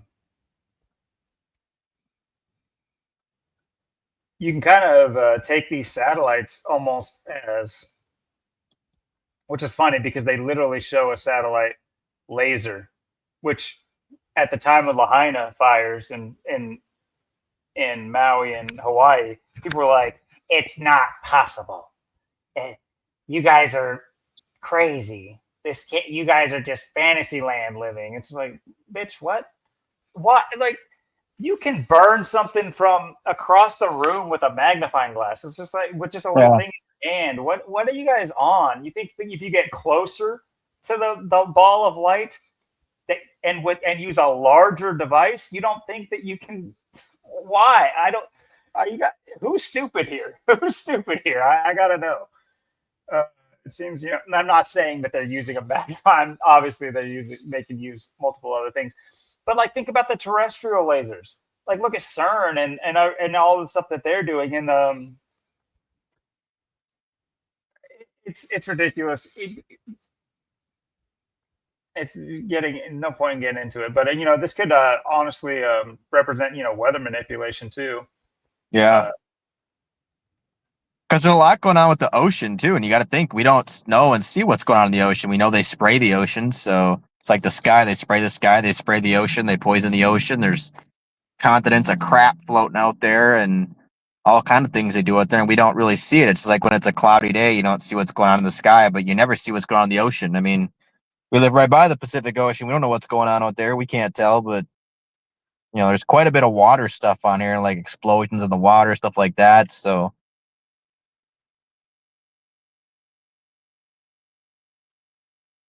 Yeah, no, you're absolutely right, and a lot of things like launching out of the water.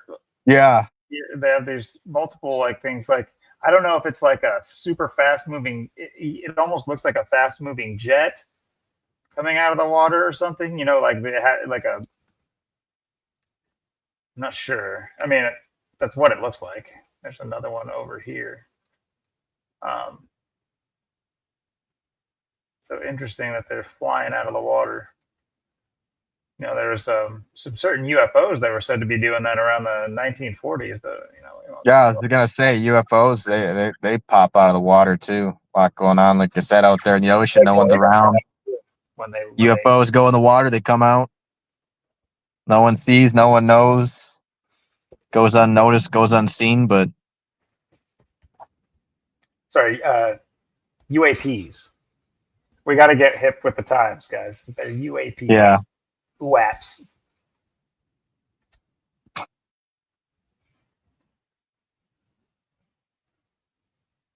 So yeah, you know what? What's cake? Is that a? I thought there was something with cake. Cake is 88. Got the 88, the 25. Too, yeah. Birthday cake. 17. A lot of 107s I've noticed too, and if you think about start of the war in Israel 10/7. I don't know if I have everything documented because I was looking mainly for. I don't, but I did come across quite a few 107s, 70s, and 109s.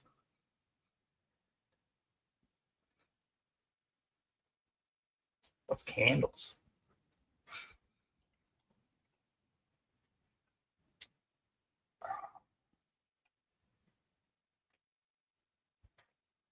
$123. 33, 21.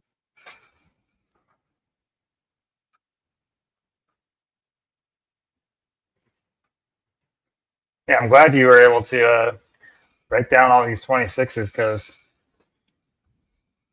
Yeah, yeah, I we mean, we were still finding more. I mean, we still are finding more. It's crazy. you make a great point that, yeah, you would need, to not see this for just political satire or whatever uh, goofy art concept that this style is. To be able to see it for really what it is, you do need that lens. The Yeah, this cover was specifically designed for gematria and people that for people like us. Maybe they watch the channel and are like, oh, we got something for them. So yeah, that's what I thought was so interesting about this. Just not only when I saw this, but then when I started going into everything and just seeing 26 here, 26 there, and then we were calling more 26s before the show. Like I said, like voting and the guy voting and stuff. All these just 26 here, 26 there. I was just it's amazing they were able to get all that in there. And like I said, there's some that we can't even figure out. So I mean, that just kind of leaves room to you know for interpretation and stuff on some of this stuff. But yeah, the 26 for 2026. And like I said, a lot of 25s too, because it's, kind of still 2025 for like another like 4.5 months technically. So you still have, a lot of 25, 25, we talk about 25 all year, how big of a number that is. And, you know, 250th birthday. I mean, that's a big milestone. So definitely don't want to miss that. So there's a lot, there's a lot on there, and like I said, with there's so much going on, like on the outskirts too, which makes it interesting. Like it's not just like showing maybe America, United States, but just like the world in general. yeah, it's Winter Olympics next. Milan, huh? In Italy. Huh. The Olympics start on February 6th. 2 Oh slash man, 6. there it is. I knew there had to be some with the Olympics too on there because it's like, Goodness. It's from 2/6 to 2/22, bro. Come on now. oh man, Come on. Man. Okay.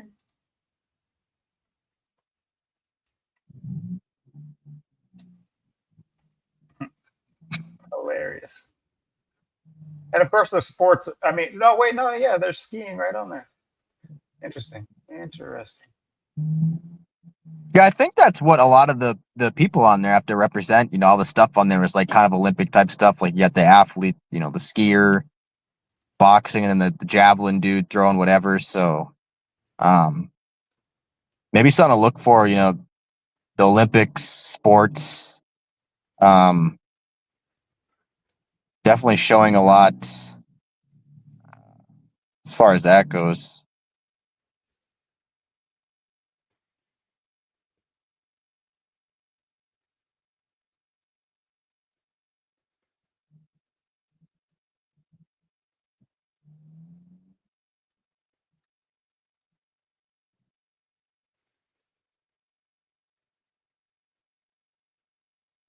Random fire out there. Just noticed that. Kind of reminds me of if this is supposed to represent water. Last time I saw fire on water was Hawaii. Yeah, I was gonna say. Got a satellite right next to it shooting a laser. I don't know if that's a coincidence. Got a little Maui burst going on.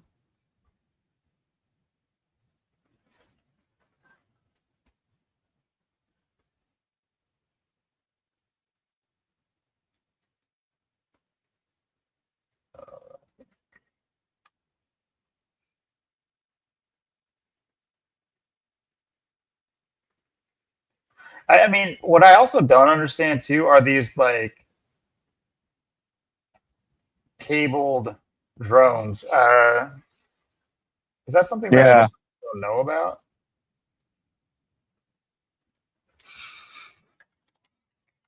Uh, you know, what's funny. Out where I live, there's like a marina or like this large. There's an inlet right on the Columbia River separating Oregon from Washington, and there's like this large shipping district there where mostly logging, mostly wood and stuff like that. But they have like water facility stuff there too, like reservoirs and things of that nature, random stuff. But every once in a while, when I'm driving at night, they fly drones overhead.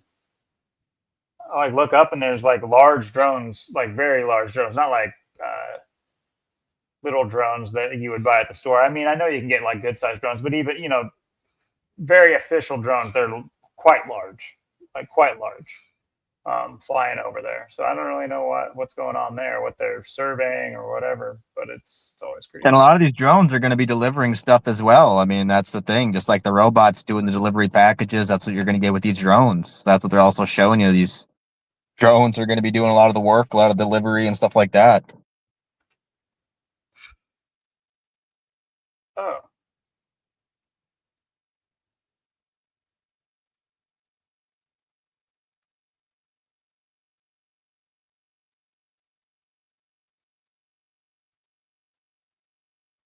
that looks pretty similar to. Oh, come on.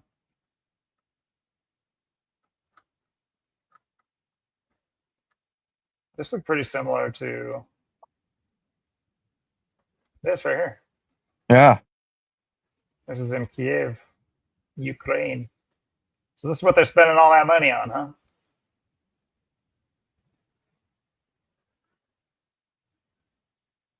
So many fiber optic drones are being used in Ukraine that they're covering the battlefield with their wires.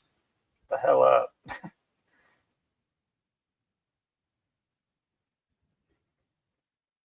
What? It's a countermeasure to electron. Bitch, people just believe it's countermeasure to the electronic warfare.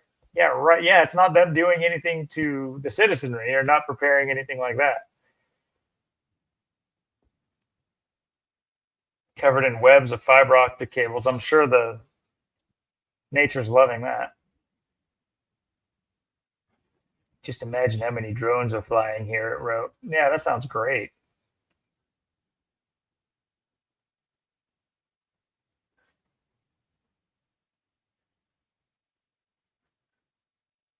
What the fuck is going? All right, whatever. That's something maybe to look into later. But yeah, it does show these fiber optic drones. Let's see, fiber optics. Uh, drones. 88. 88. That's all that Zelensky money, which is because Trump talked about the drones with his new F-16 or whatever it was. How it's going to be manned and unmanned and the perfect blending of machine and human interface, and it's going to have so many drones. He said that it can have as many drones as he wants. Like, what does that mean? Like the F-47, it's going to be beautiful. It's a beautiful number. Oh yeah, You're going to love it. that's right. That's what it was called. My bad.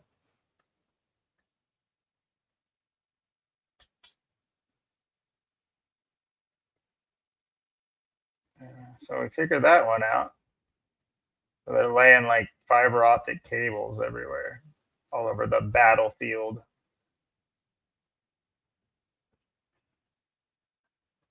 Which like fiber optics is, what this might not be worth the discussion right this minute, but something I've always thought about is like the technology that we're given. Like people talk about like 5G now as in like a bad thing, whereas initially everybody wanted like high speed internet and cable And so we all accepted the idea that the cities and governments were just going to come in and install all of those things and kind of move away from the above the street wires and everything. Like, because think about that. If we wanted to rebel, like, look at what Ukraine is supposedly doing, laying down all these fiber optic wires to jam the battlefield and only they can talk to each other. But imagine if we wanted to shut down our government.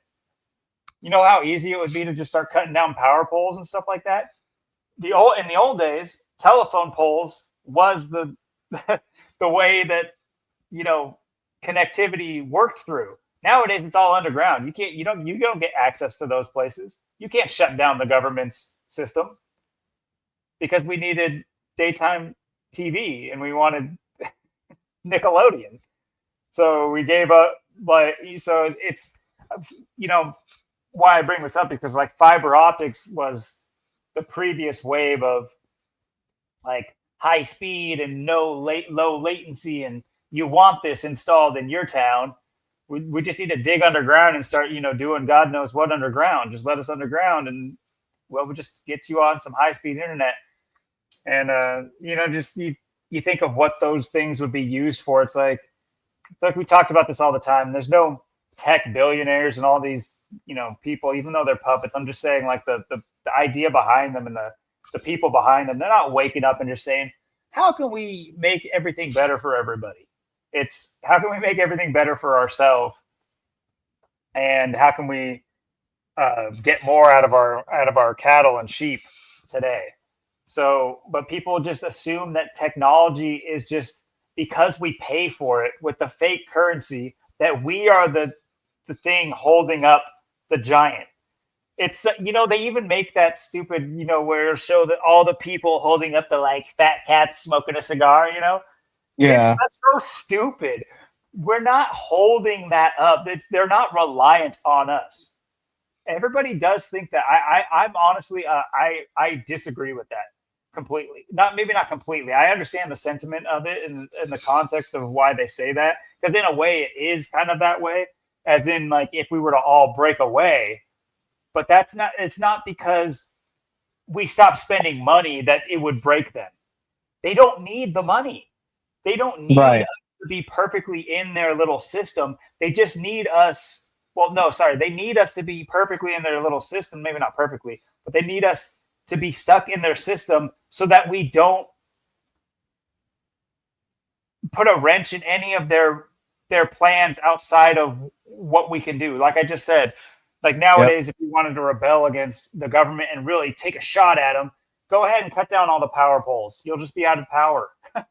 It's not going to cut down, you know, they're all on ether bunkers and, you know, nuclear power.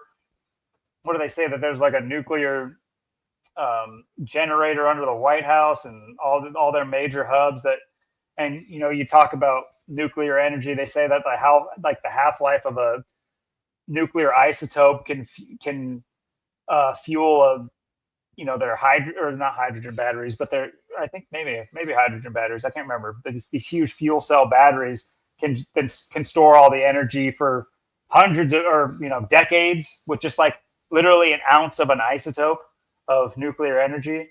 And it's like, we don't. So we're not doing that, even though we had all these nuclear facilities that were operational previous. I don't know if you know about all of the nuclear facilities that have been systematically taken out around the country.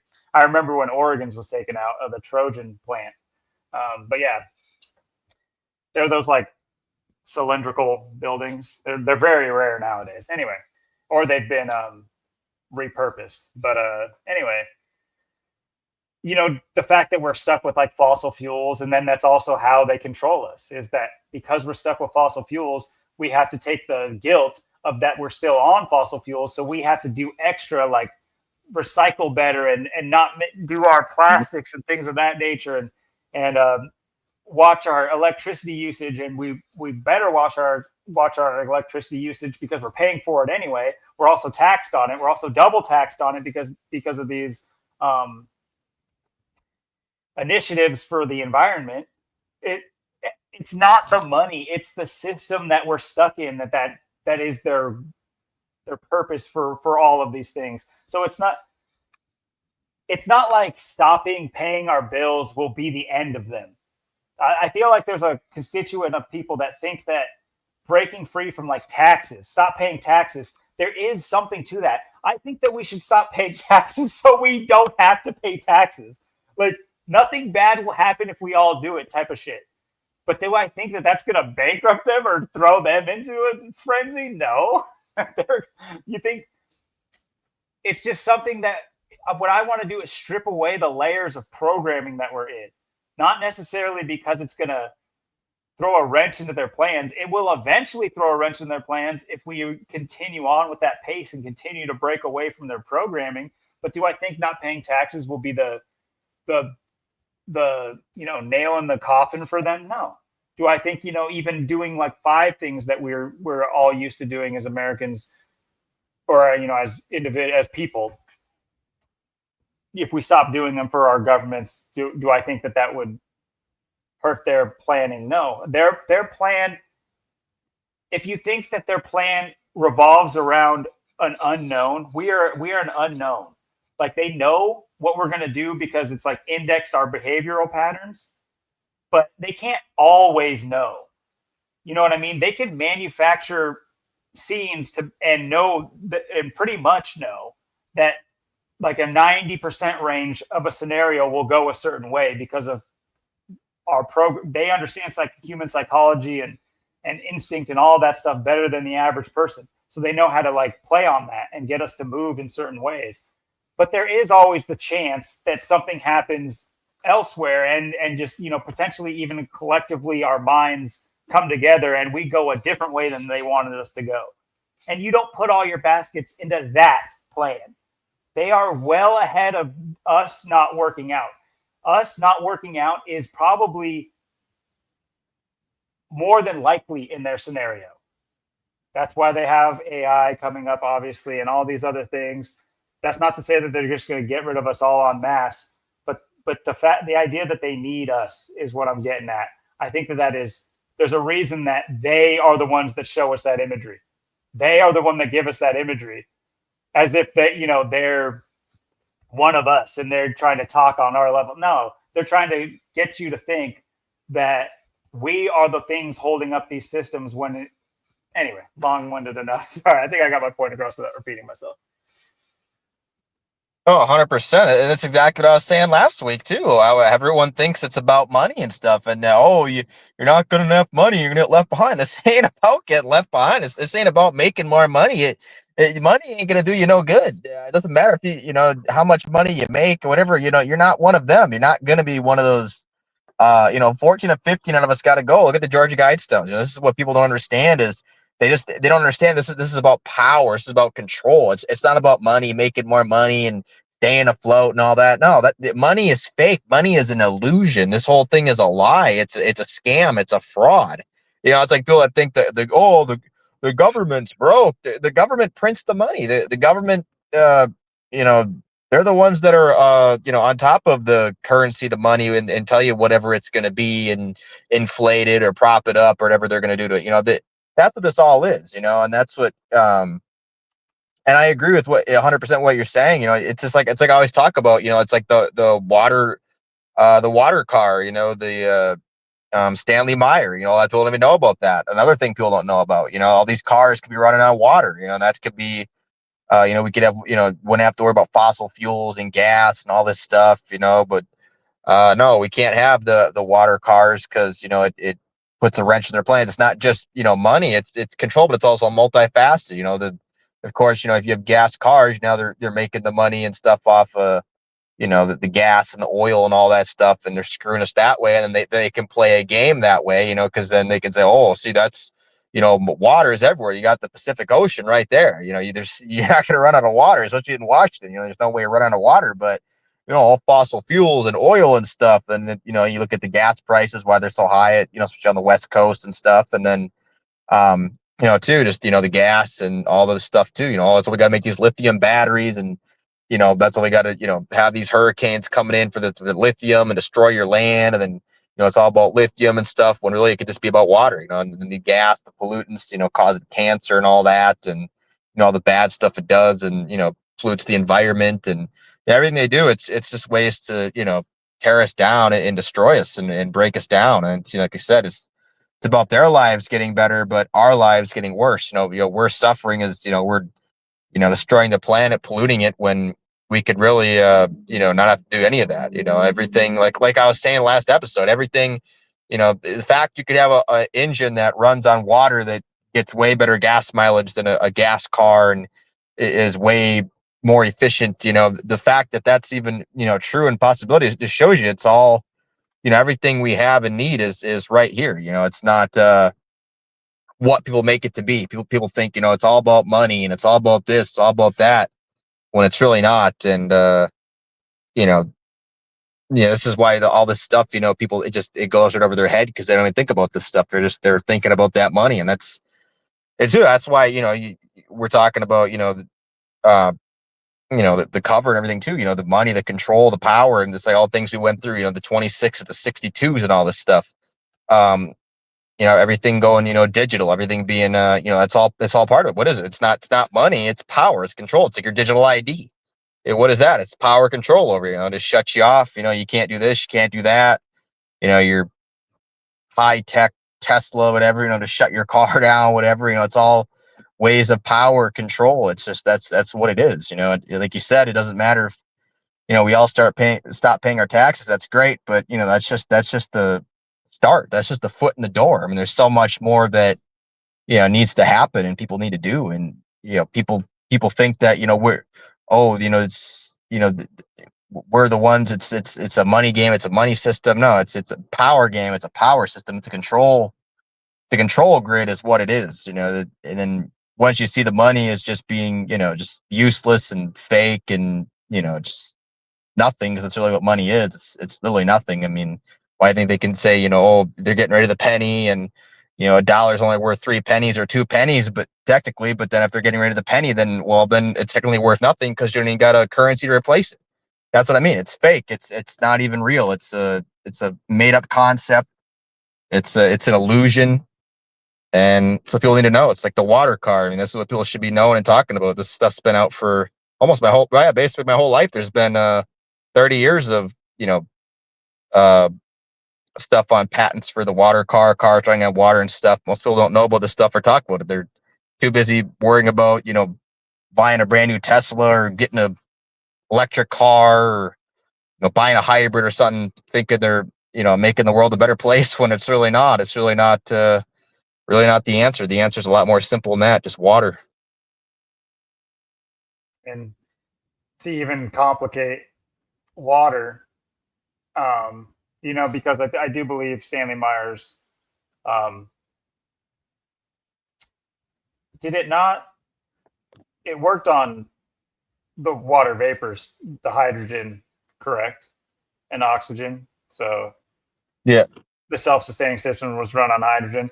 Well, that's nowadays, you kill off the guy who would have more than likely taken humanity into consideration as he builds his company, and instead you get, like you said, the Teslas, and of course those are all full electric. I do believe there are options for hydrogen as well, but I saw this next gen commercial. I'm glad I looked it up because I remembered seeing this.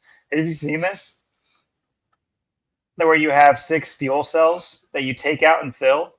Are these not, bro? You have fuel cells full of hydrogen. Are you're gonna sell these to just random people? Couldn't you shoot these and they blow up? Yeah. They just had 6 hydrogen bombs. I know. I understand. Guys, chill.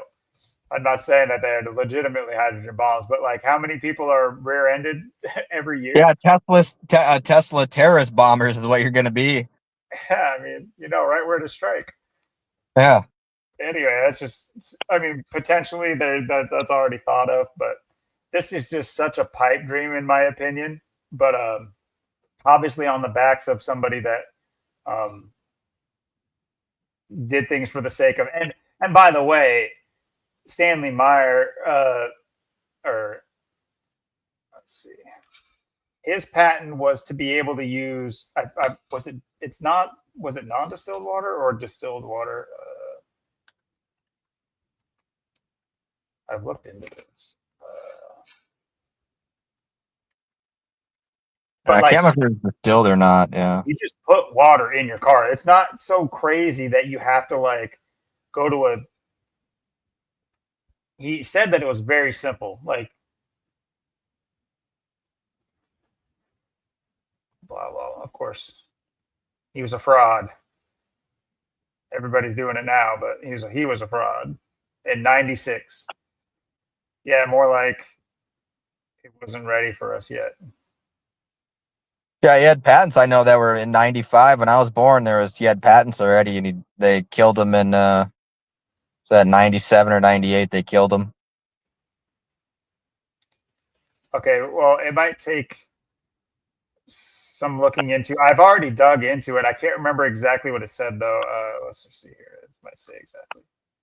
I know he drove his water dune buggy from like California, New York, or whatever, like from all the way in Angle, and it was only like I think he used like 20 some gallons of water to go like over 3,000 miles, like all the way across the country, like barely anything. I think he said he filled it up from his hose. I I feel think, like yeah. I think that's what he was claiming is that like you can fill it up anywhere. Like any water, basically any relatively clean water won't jam up the system in any way.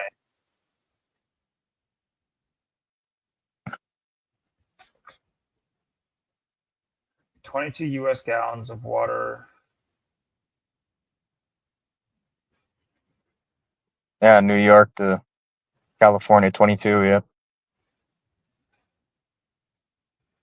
I it was something I think he said like in an interview, like this. I think this exact interview, this thing where he talked about you could just fill it up with your hose and be on your way.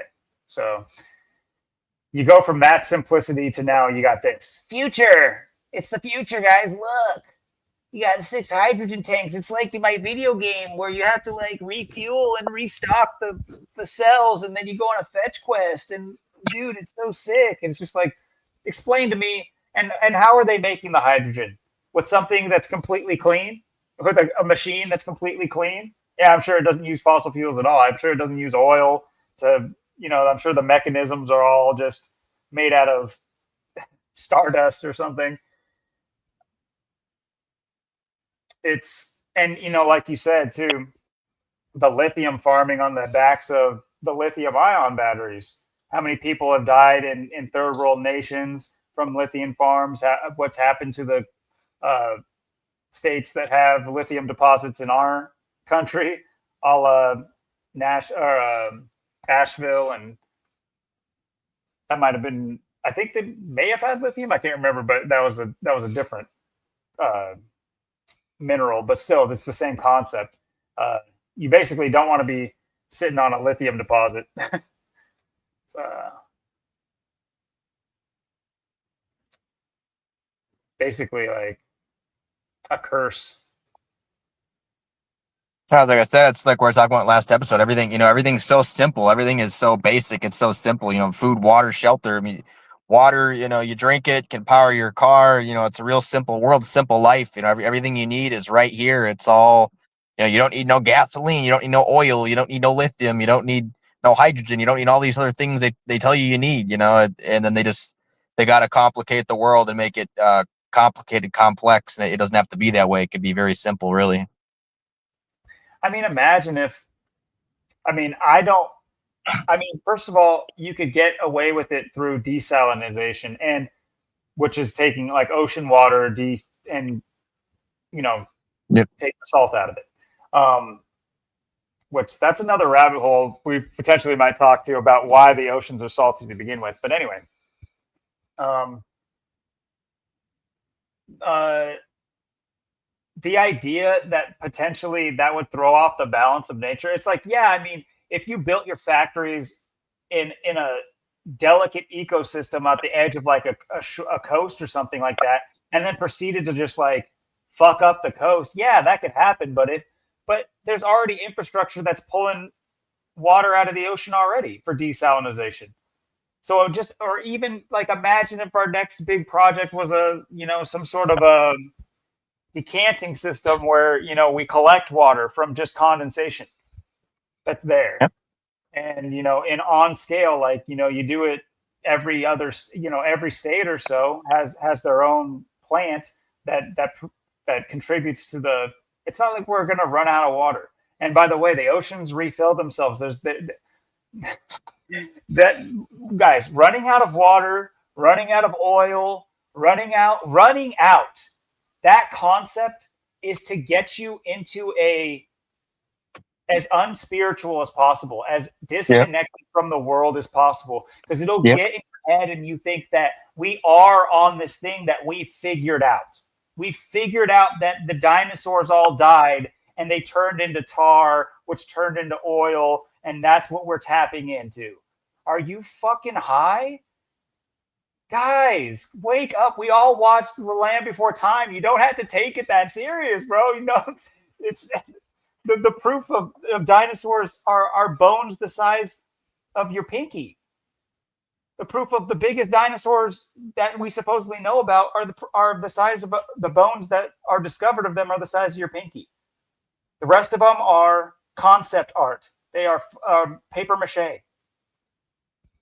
And without getting into that whole thing, that's actually worth an episode because that's just fun. We should just do a conspiracy episode like once a month or something like that. That way we can get viewer suggestions and just go down the line of conspiracies. Because it's like I almost want to branch off into so many just talking. I almost went into the oceans are salty. Now I'm going into dinosaurs.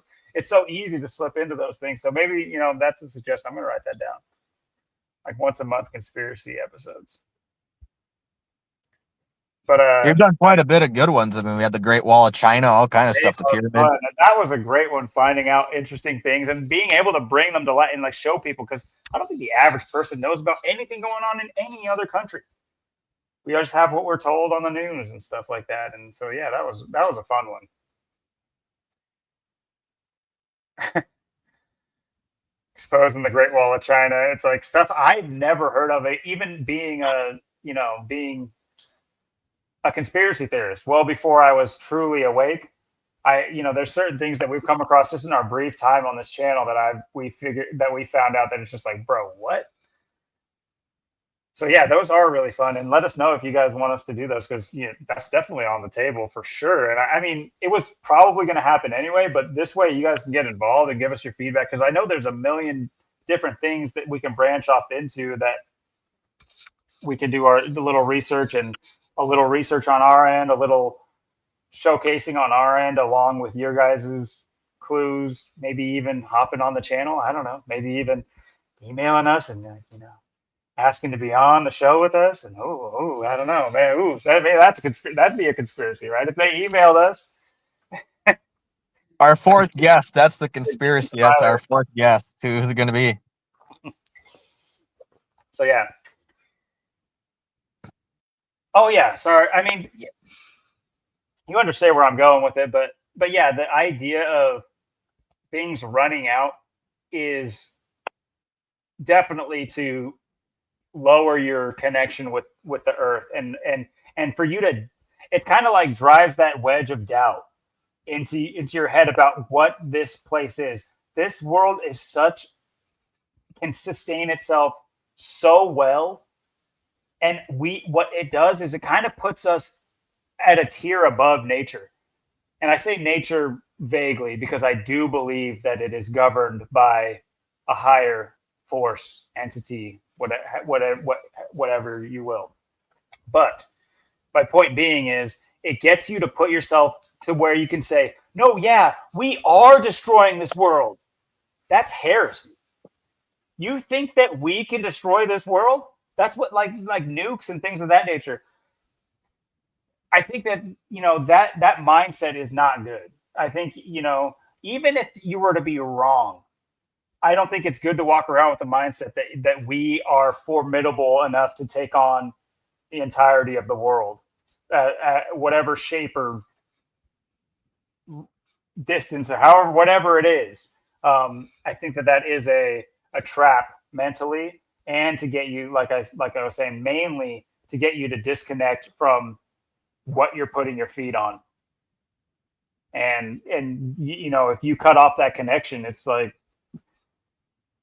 it's you know, it's like a dead synapse. It's just like a dead brain cell. It's not there's I don't even know if it can be turned back on, but I'm just saying, like, I think that there's something to be said about like cutting off your connection to the natural world, and especially thinking that we have the power to do that, and we have the power to sap this world of all of its resources. And global warming is because we did all this, and the oceans are losing their water, and all these things, and and they're running out of oil, fossil fuels, and they're called fossil fuels. So because you call them that, it reinforces the idea that they come from fossils, and there's zero proof of anywhere. There's no yeah.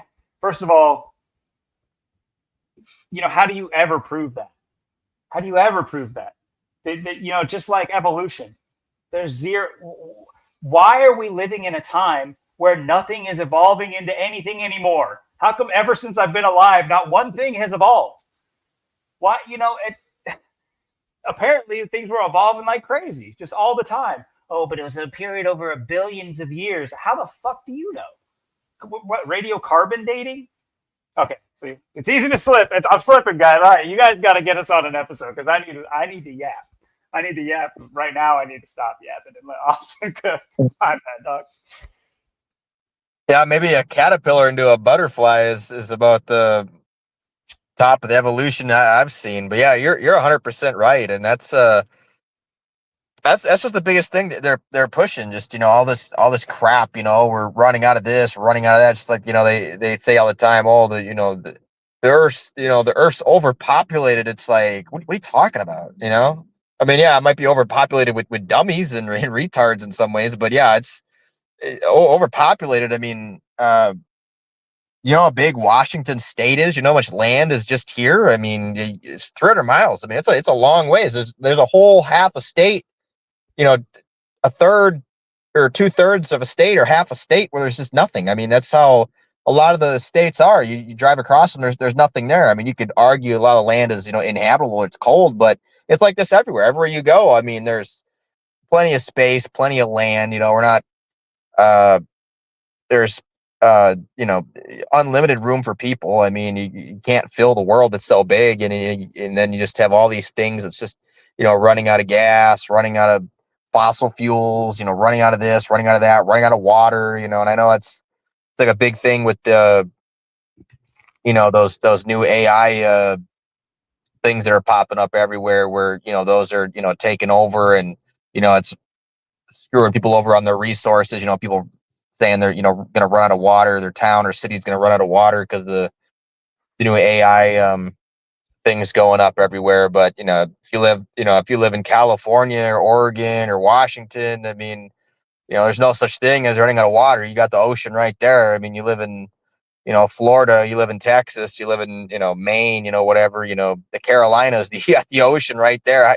How are you running out of water? You know, they can build all the AIs they want. It's not going to take up all the ocean water. You know what I mean? It's just like, um, so, you know, they got to strategically place those things in, you know, inlet states so you're not by the water and stuff, and places that are dry. So say, oh, see, now you're, you know, you're going to run out of water and stuff. And now you be out of your resources. So yeah, that's the lie they sell you. The lie they, there's like you said, it's, you know, just to, you know, get off the natural side of everything. And we talked about this last episode a lot. How I talked about how simple life is, how natural things are, spiritual. Everything is, you know, everything you need is right here. You don't need anything else. It's all here. You know, water can do it all. It can, you know, keep you hydrated. It can power your car. You can do just about anything with water. I mean, that's just amazing. It's, you know, water's magic. You got, you know, food, you know, everything's here. You know, everything to build your shelter with. You know, it's all everything you need. You know, you know, you go down by the equator. It's, you know, warm year round.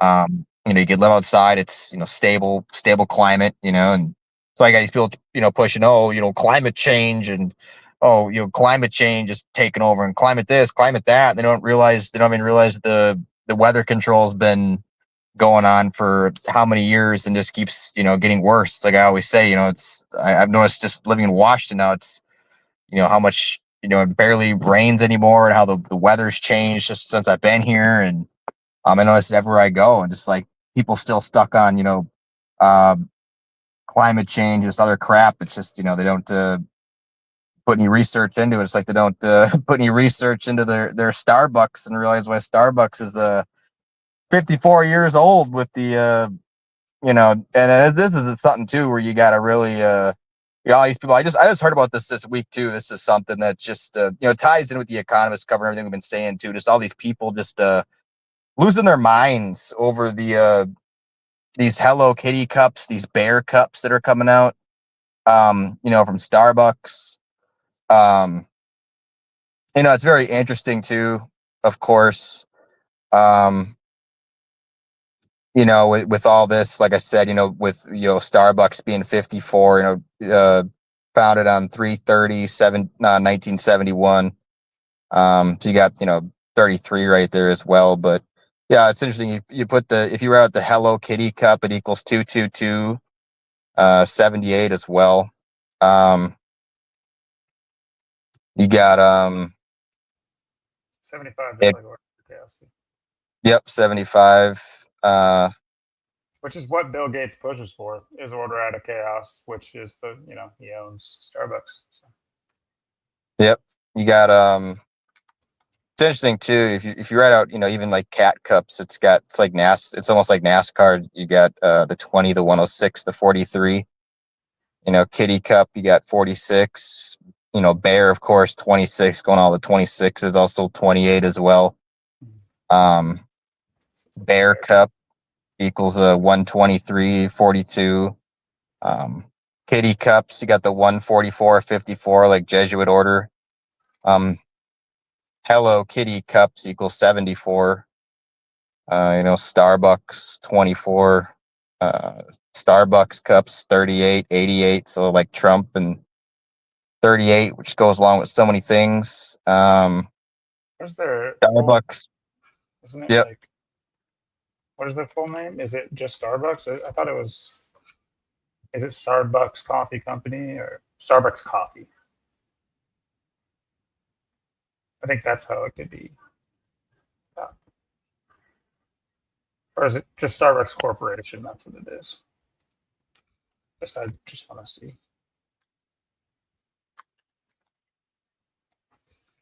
Got 129 in there.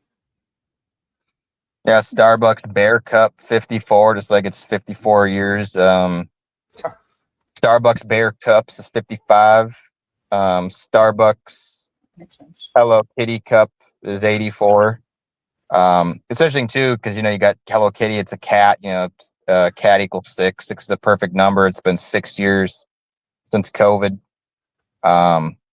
Cat cups equals 19. Hello Kitty, it's got the 47 and the 52. Coffee cup is 44. Don't let your coffee cup kill you. The bear cup 45, 54. So a lot of symbolism. Yeah, interesting because the Starbucks Bear Cups equals 116, like 11/6 the day they were released. Yep.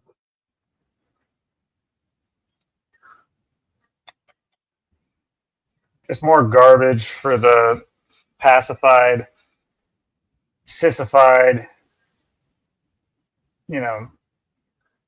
adults living out as children, and children subsequently living like adults, going, because like, what is this merch for? It's like, I've never excused really the cute trend that, like, I don't excuse women that are enamored with cute. Like, it's so cute. Okay, you don't get to be a little kid. Why is it like socially okay for like women to act like little children when it comes to like getting little cute things and being cute and like things like that? It's like, drop that shit. That's like 12 years old. It's done. And what I'm talking about is like these things that like Target and all these like stores and food, obviously coffee and things of that nature, boba tea and stuff like that. It's like just pushed on them. It's like this cute genre that it just pisses me off that like adults get to like live in that like childish mentality for as long as they do, and they just target them and it works. And you have so many like there's a Starbucks right in our parking lot down the street from, or down the parking lot from our restaurant, and it's just packed all day long. And I'm sure you guys understand what I'm talking about. Lying out the outside of the drive-through, people just waiting, just burning gas, just waiting for their shitty coffee from their shitty employee, from and I'm sure you guys have seen it, but it's just like the way these people act and talk, and it's just like they're just stuck in this trend that it's so fucking retarded. I don't care if you're like a woman or a female. Like, why are you still acting like cute? Like, oh, it's so cute. Look at this little bear cup. Shut the fuck up. You got 40-year-olds with kids. Oh, it's so cute. I just have to have it. Shut up. What are you talking about? Like, how do you mesh that mentality with like reality? How do you convince the person that thinks these bear cups are just you just have to have them? They're just so cute. Oh, the corporations want me to have their newest thing. Oh, it's so cute. Shut up. Like, get over it. Grow up. In my opinion, this is just a grow up thing. Obviously, it's a grow up thing with this bullshit. This is a kid's cartoon. Is this originally Japanese too? That's something I've never, because I know it's, or is it just big in Japan? Like it got big in Japan. Hello Kitty beginning. I don't know. Yeah, Japanese. It's Japanese. Okay. 74 too, 1974. I didn't bother looking at it. My bad. But yeah, this is like targeted towards kids, and you have it at a coffee shop. Kids shouldn't be drinking coffee. Adults shouldn't be acting like kids. But you just have a perfect manifestation of both those ideals. And I'm sorry for the brashness, but it is fucking retarded. It's absolutely that. Yeah, you got everyone fighting over it too. This is what people care about. They care about their Hello Kitty cups and their bear cups. It's what everyone's worried about. They're not worried about what could be coming on the new Economist cover, what's coming down the pike, or anything like that, or all the things in life that there's to be worried and concerned about. People are got to buy an expensive Hello Kitty Starbucks cup from Bill Gates, or an expensive bear cup from Starbucks from Bill Gates, and this is where it's at. This is what society is, deemed as important, or the new fad they have to do or have to try out. And you look at the drama, and it's basically they're blaming Starbucks employees for holding the stock, like saying dibs, the people who work there. And you know what? You fucking idiots. No wonder they are. Look at this bullshit. Look at Is this the cup bullshit. made of gold? Is it made of gold? You gonna sell that thing? This is the golden Hello Kitty cup, man. This is like $1 million in my hand. You gotta get it while it's hot. Seriously, this is like levels of this is like Wayfair levels of pricing. Like, you get the location of a kid. Does the location of a kidnapped child come with these? Sorry, that might be a little dark, but if you guys don't know, there's the whole Wayfair thing, and now they're just back and better than ever. Anyway, but yeah, I mean the pricing is just insanity. Like, and then the full sets are going for $1,000 and shit. I saw. Yeah. So it's like, why are you allowing this like micro economy to take place? Why are you, the consumer, allowing this? Why are you upset that you can't buy the latest consumer thing? And why, as an adult, do you want Hello Kitty? It's like, man, I'm sorry. It's just this cute bullshit. and I'm targeting the women because we're talking about these little cute things. There's definitely obviously the sports related things are more towards men, where it's just like it gets to a realm where it's just like, bro, are you gay or something? Like, why do you care? Like, why do you? Anyway, or the things men prioritize with their money too is just as bad. I'm not. It's just right now we're talking about this latest thing, and it's just so annoying to me that this becomes such a hot commodity when it is just trash. It's where was these things manufactured? I want to know.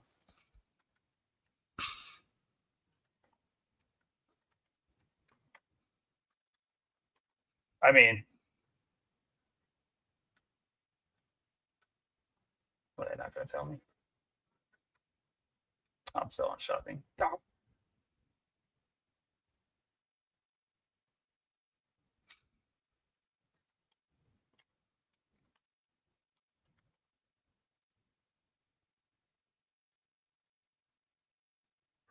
China. So, Go I mean, figure. that's already kind of funny because a lot of you guys who don't know about like Japan and China's history, but Japan was like all over China's ass. Like they were doing all sorts of craziness. People don't know about the Japanese. I mean, China is all the rage of being like the one of the main villains nowadays that we people don't really talk about Japan because they got the Hello Kitty as their as their mascot of their country. Meanwhile, back in the day, bro, there was cooking. There was a reason they were sided with Germany and what was the other major? Fuck, acting like a historical buff, and then I can't even remember the major players in like the world wars, but whatever. But yeah, Japan, Germany, and fuck. Anyway, don't matter. Point is, yeah, Japan was Japan and China's history goes way back, and Japan was cooking China for a while there, and so it's funny that the Japanese products are still being manufactured out of China. So it's like it's just so interesting when you like it's worth delving into like other countries' economies too, just to give people an idea who maybe never looked into these things because it's hard. It's hard to like look into everything. You can't. We have certainly haven't, and that's why we look to you guys to bring us new information and things of that nature. But there's so much to go off of, and we're not meant to know everything either. That's something I do want Right. to. We're not meant to know everything. It might be fun, the bug in your head that wants to learn as much as you can, but I don't think is our purpose. In fact, I think it is a potential detriment for us to think that we were supposed to know more than we should because it takes our focus away from the basics, the things that you've been talking about, the basics of life, the necessities of life, the bare necessities, like the Starbucks Bear Cup. And bear equals 26. Go figure. So I mean, not to mention, I showed Austin, bro. Are you guys? Are we? Oh, okay. Yeah, I'm getting. Come on, guys. Go get a $5 thing of honey. Not only are you going to get the honey, which I'm sure. I mean, go get a good honey. Go get a sourced organic with the chunks in it and all that good stuff. Eat the honey, clean out the bottle, and boom, bear cut. $5. I just cracked the code. But no, you're gonna pay $50 for the Starbucks one that looks almost exactly like it. Guys, come on. You get free honey. Anyway, uh, I think that's quite funny. I mean, it looks literally exactly like it. This one just has a little gay hat. It's like, bro. It's not to mention these. It's seasonal. The things they get away with is so maddening. And I don't know how much of it's manufactured, but I do not put it past the Starbucks crowd that this is real. That so many middle aged women want this crap. and it hurts my brain thinking about it. So now we're talking about the upper echelon of age of women, the 40 pluses that are going crazy over this little stupid toy. Stupid being a more operative word because I keep using harsher words, I guess one could say. Try to tone that down. But then you have the lower echelon of the world. You got the kids, and what's going on with the kids? What else could be going on but more ridiculous memes that get them, exposing themselves, for lack of a better term, not physically, but just putting themselves out there and showing that they're a cog in the machine.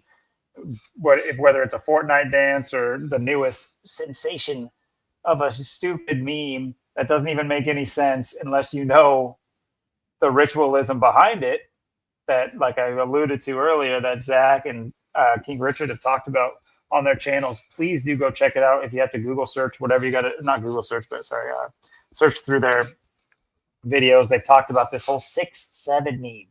And you say this around a schoolyard and you're bound to get, a crowd surge, probably one equivalent to the Astro World crowd surges that everyone forgot about.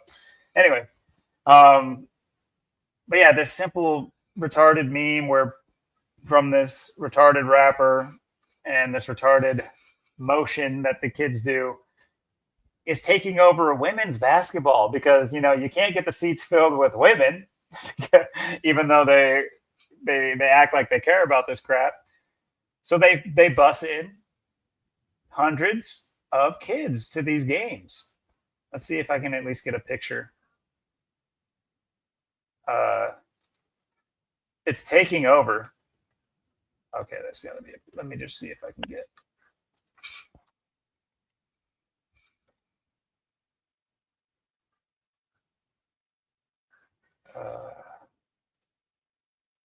They're just saying as if, yeah, the younger kids are just there. Oh, yeah, no parents within sight. There's a good one. Yeah, let's see if it's actually a good picture. Look at this. Where are the parents?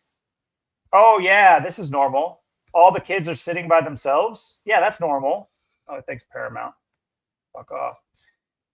These kids are bussed into these games. And do you think it's... Guys, I'm going to say something. You can take it poorly. I don't give a shit. The reason this team has 67 points is because if they were to play a straight-up game, 4 quarters, it is kind of likely that neither team gets 67 points. So they needed it to be a blowout to make sure that one team got to.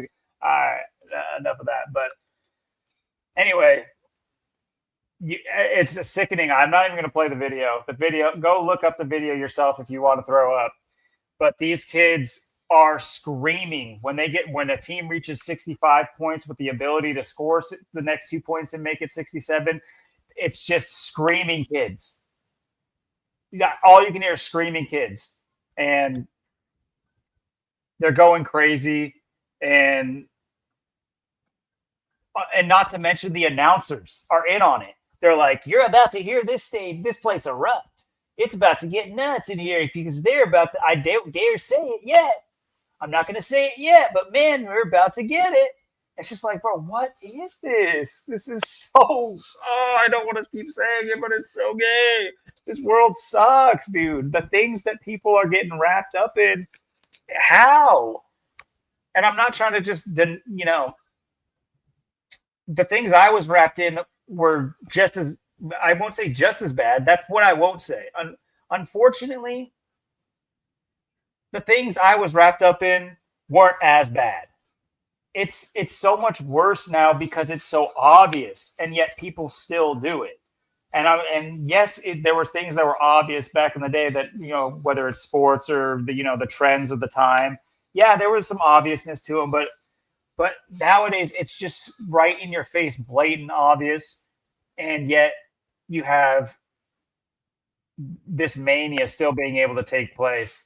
And it's gross that they're using these kids, and it's gross that the parents are allowing these kids to be used. In fact, I'm not so sure that you can't.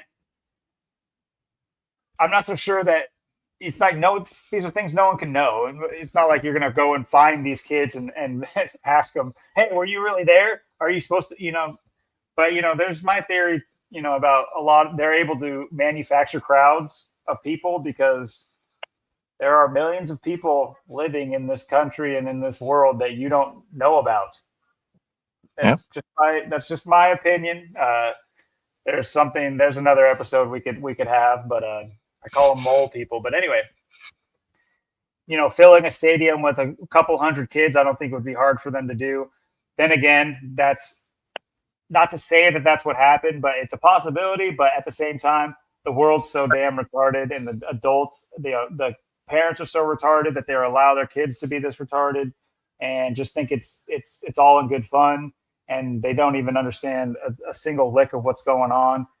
But yeah, just the idea that they're filling up college women's basketball with kids to go nuts as if their sport is crazy, to make viral moments that you can say NCAAW viral. Not because the basketball was so good and the sport is so sick, but because a bunch of kids are there at a college campus screaming for a meme. I'll shut up. But yeah, this made me sick when I saw it. Yeah, 100%. I mean, that's just the thing. I mean, whether it's these Starbucks cups or these fake rig scripted games, and how they're getting the kids and the youth dragged and pushed into it for these rituals, and saying 6 7 6 7, and uh that's just where society's at. I mean, you see it everywhere. I mean, nobody cares about, it's just like I said, the Economist cover. I mean, we talked about it, we showed it, but there's not many people that even care about that or talk about it or show it, or even going to point out the gematria in it. I mean, uh, this is the thing. I mean, you don't have people, their minds aren't where they need to be. I mean, nobody. It's just like, no one really cares. I mean, I've seen it all year. It's like everywhere I go, people all year have just like fallen off. Like people at the gym, um, just out and about. Everywhere I go, it's like everybody's just changing. Everyone's just changed. Like they don't care about it anymore. It's like you're like invisible. They don't care about learning anything or talking to you, or it's everyone's just yeah, I don't know. It's weird. I don't know what. It's just like everyone's just living for in their own little world for whatever they think life's about. It's like they don't want to let you in. They don't want to take in new information. They don't want to open their mind or think about anything, or try something new. It's just it's just a weird time we're living. I don't know. It's a very strange time to be alive. And yeah, it's just for the most part, it's just like you said, it's society and humanity is just disappointing, really. I mean, it's just like how many people in today's time don't know gematria, don't know what we're talking about, don't know anything we're looking into, don't know there's sports are fake and rigged and scripted, don't know Bill Gates is just making more money off you off Starbucks and all this stuff. I mean, people don't even know the basics. They don't care. uh Most people, like I said, just care about their money or their status or their job or what they're doing. It's like they're just too good for anything else. They don't want to change. They don't want to learn. Um, yeah, it's just we're into such a bad spot, and it's just it really is. It's depressing, and it's just it's weird. It's disappointing. It's depressing. Yeah, it's disappointing in humanity. You would have thought, a decade ago with everything that happened, especially since COVID in 2020, like more people would have just like kicked it in a year and figured things out, and wanted to seemingly make changes. Because like I said, it's not really necessarily about you know like I've said in the last episode, there's a lot of like toxic positivity, and there's the toxic like life, improvement, enhancing, and leveling up, and all that crap people talk about and put so much time in, but nobody really wants to, make life what life should be. And that's, That's to me, that's the real loss of it all, is nobody's making life what it should be and what it can be, and nobody wants to make it better. I mean, that's the thing. Nobody wants to make anything better. Nobody wants to do the right thing. Everyone just wants to go along to get along and just make their money, and it's just yeah, it's a weird time. It's a sad time. It's a shitty time. Like you were saying, things are always fake, rigged, and scripted. But I mean, it's never been as bad as it is right now. I mean, everything right now is just at an all-time low, and I mean, it's just sad. I mean, it's just like where you never would have thought, it's like how rare we would be, like, even like I said, like a decade ago or 5-6 years ago, that we could be this rare. This is like we're the last of a dying breed. It's like when we die, it just feels like the whole world's gonna end. Yeah, it does feel that way. And you talk to people, if you talk like that to people, they'll tell you you got uh, main character syndrome or whatever. But I mean, it has to do with like whether or not the world ends when we end. It's the end of like a superior understanding about the world and how it works, or at Right. least the way it shouldn't work and how it has been working. We're going to take that to the grave rather than have a new generation that take up our fight, if you will, or our plight. Um, you'll have a bunch of kids yelling 6-7 till they, as Yeah. they're getting shuffled into the butcher.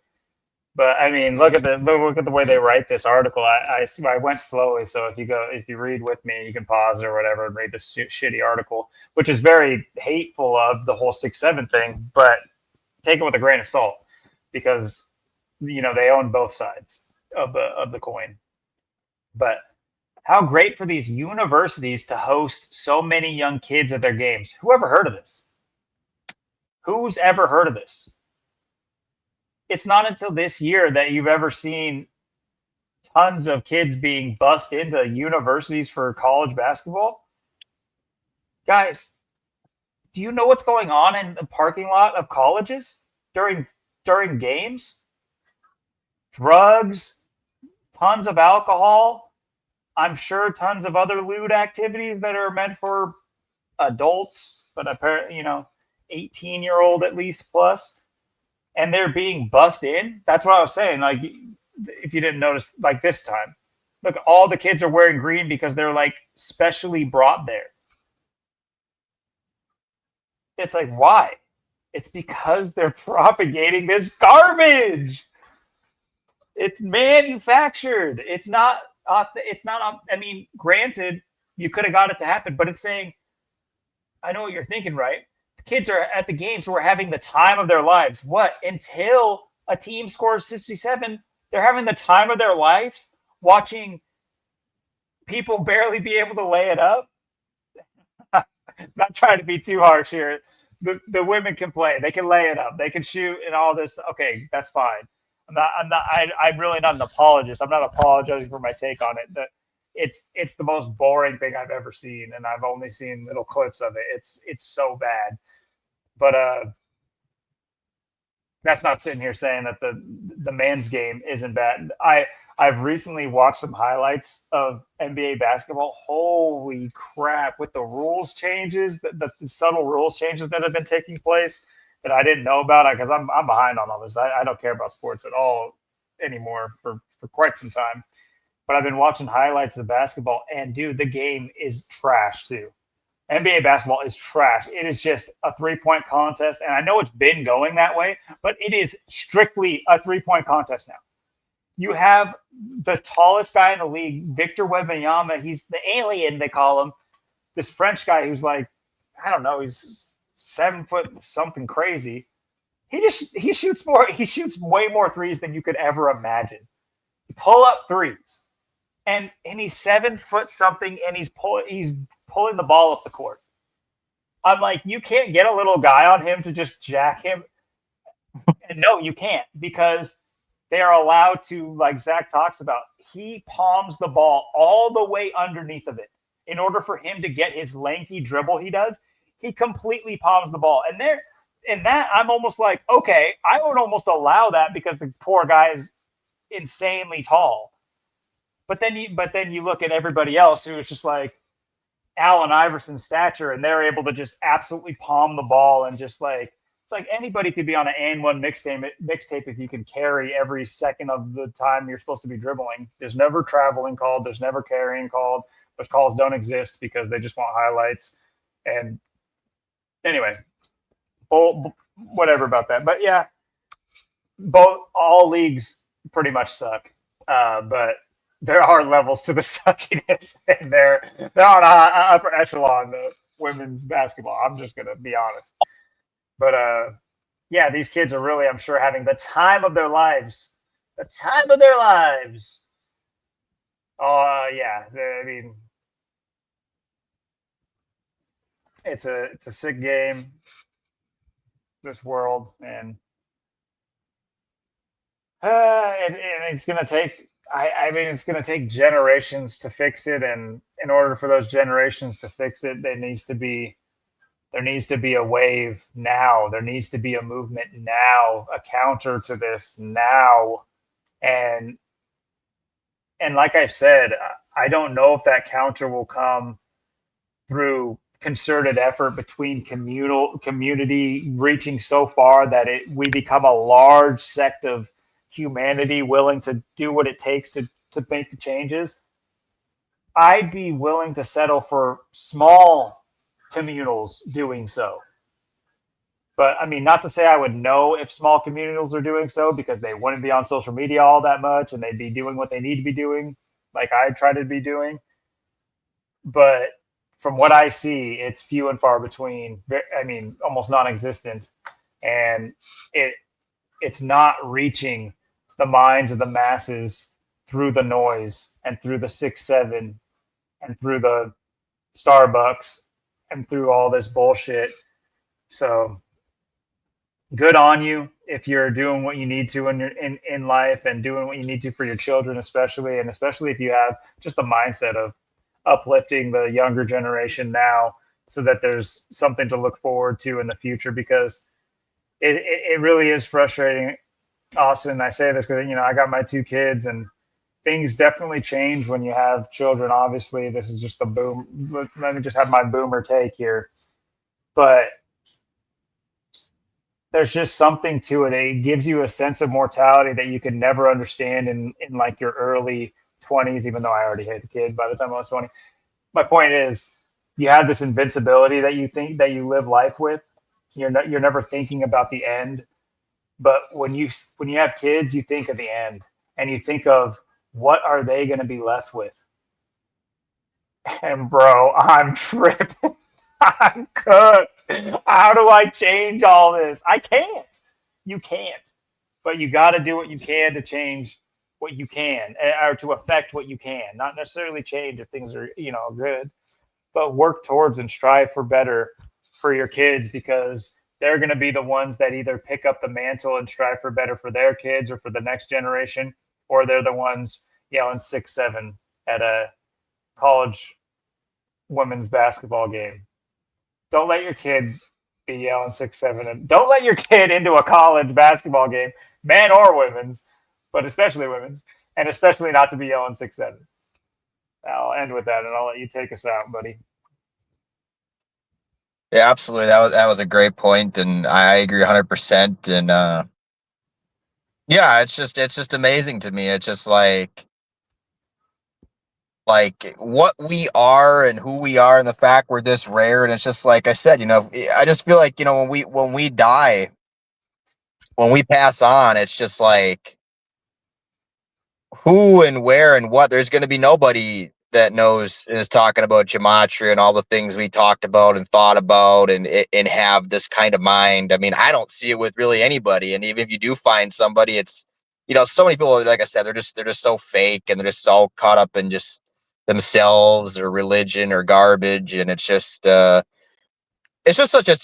a trash society. I mean, everything's just so just pathetic. And yeah, it's just I just think all the time, like it's just like how amazing and important we really are because of the facts we're some of the only people in the history of humanity to know this knowledge and talk about this stuff. And we die, something happens to us, it ain't gonna get passed on to anybody. And it's not because we didn't try and we didn't try and pound pavement and try and reach people out in public and just try and make videos and stuff. But it's just people either didn't want it, didn't care, didn't want to take it in, didn't want to listen, or we just couldn't reach those that possibly we could reach for other reasons, online censorship and that type of stuff, and censoring us that way, and just maybe not being around that person when you're speaking, or not knowing a certain person in a certain area that could have caught on or something. But yeah, it's just yeah, I mean, we got so much to offer, so much to give. We have so much knowledge, all the things we know, we talk about. And I know it's just like when like Zach says, he wishes he just kind of kept this stuff to himself and it didn't even, all the stuff it's all the crap it's brought in his life, and it just how no one really uh very few people, if anyone, has really cared to spread the knowledge and teach people and get it out. And I 100% agree. I mean, it's just embarrassing, it's pathetic, and like I said, it's very sad, it's very depressing and disappointing. I'm very disappointed in people. And as sad and depressing it is, it's just all we have is what we have for right now. I mean, when we die and it ends and it's gone, it's probably going to be it. I mean, to be honest with you, I mean, I just don't see really anybody wanting to really carry the torch. I mean, it's just it's like you said, like for your own kids. I mean, what life are you gonna give them, and what are they gonna have? What are they gonna where where are we gonna be by the another when your daughter's my age or when your son's my age? I mean, what's the world even gonna, are we even gonna be here? Are any of us even gonna survive that? I mean, what's there gonna be? I mean, what's the status quo of that? That's what I think all the time. Like, it just like if I live another 30 some years or 30 years, I mean, am I even, probably won't even make it, but it's like, maybe another 5, 10 years, it all comes to an end. It's like, man, it's just like, it's so weird. It's like we were talking about earlier. Like, I didn't know this, I always knew there was something to numbers. I always knew there was, I always was into numbers and dates and that kind of stuff, before I even knew gematria. And this was, back, like I said, like when I was playing, Call of Duty Black Ops in 2010. I didn't know Zachary K. Hubbard. I didn't know gematria. I didn't know any of this. I only knew very little back then. And, I look at where I am now and all the things I've gained, in the second half of my life, I was like the first half or the middle point. And, but now I look at, there's how many people have been able to, contact and and grasp this knowledge in this amount of time, and you know point this stuff out and call it out. That's the thing. I mean, and you see it. I mean how we've been on here for, like I said, over a year. We've only had King Richard on. It's been our only guest. And it's the views that we get, the people that we get, we're a very rare commodity out there. And it's like I said, I've seen it this whole year. People just falling off. People I talk, I really don't even talk to anybody at the gym anymore, to be honest with you. It's like, um, everyone's just kind of in their own little world, doing their own little thing in life. Nobody really cares. Nobody really wants to work together. Nobody really wants to do anything. Everyone's kind of out for themselves, stuck in their own world, own life. So it's just like, man, it's like I want to reach people. I want to teach people. I want to do all this. I got all this knowledge, but at the same time, it's like I'm grateful for that. I'm grateful that I know all this, but it's just like, man, I really wish I had someone to teach and show this to and pass it down to at the same time. And it's just like, I don't know. It's just the weirdest feeling in the world, just knowing you're this rare. It's just like, sometimes I just think that life is like a dream. Like when we die, we really wake up or some shit. I don't know. It's just almost the point of how I feel. It's getting weird out there. It's getting strange, but yeah, it's going to be something these next few years. And like I said, I think we may have cracked the code for the year upcoming 2026. And, like I said, you don't know, if you didn't know gematria, you wouldn't have figured it out. You wouldn't have known. And, that's the power of the knowledge. And, all thanks to Zach for really helping us figure this one out. Absolutely. And I guess I'll end it, or at least our discussion, our conversation with, I think what you're talking about, I think enough people can understand that as, look, you're 30 now. There's an instinctual call of nature. Let's put it that way. And everything you just described is fatherhood, my G. So I think you're starting to get the yearn. I'm not even going to cap. I think you're, as the kids would say. And I would highly recommend and hope that you don't let your sense of nihilism that the world beats you down with. Not saying they beat you down with. You're stronger than that. I'm just saying, like, I hope you don't subscribe to the nihilistic tendencies of the world rather than understanding that the only chance of turning this thing around is a future generation doing so. It's not going to happen this generation unless an asteroid hits, and that's the asteroid episode's another episode we need to get into. But yeah, we'll be long gone. There won't be no talks of Austin and Logan anymore. We'll be forgotten about by that time. But we won't be if, like you said, passing it on. You're talking about your child, my G. So I've talked to you multiple times. No one's getting any younger, and especially depending on the woman you find, who knows what situation that will bring you. But I think that having your own child and bringing life into this world, it's definitely underrated in the current year. Unbelievably, there's not a game in this world. There's not a sport in this world. I can't imagine a handful of things that can compare to bring a child into this world. I think we all understand that is what we're meant to do, maybe at an animalistic level, but being given the understanding that we have, it makes it all that much more meaningful. And but yeah, let us know. Let him know in the comments. Is he feeling the yearning of fatherhood? The yearning of fatherhood. That's what it sounded like to me, brother. Maybe there's an adoption list. Someone's registered to. I'm registered to take care of him. Like, this kid right here. He's 10 years old, but he's got the brain. He's got the mind, Austin. He's ready to hit him with the gematria. He's gonna get it, or she's gonna get it. That'd be something too. Either way, yeah. The idea of you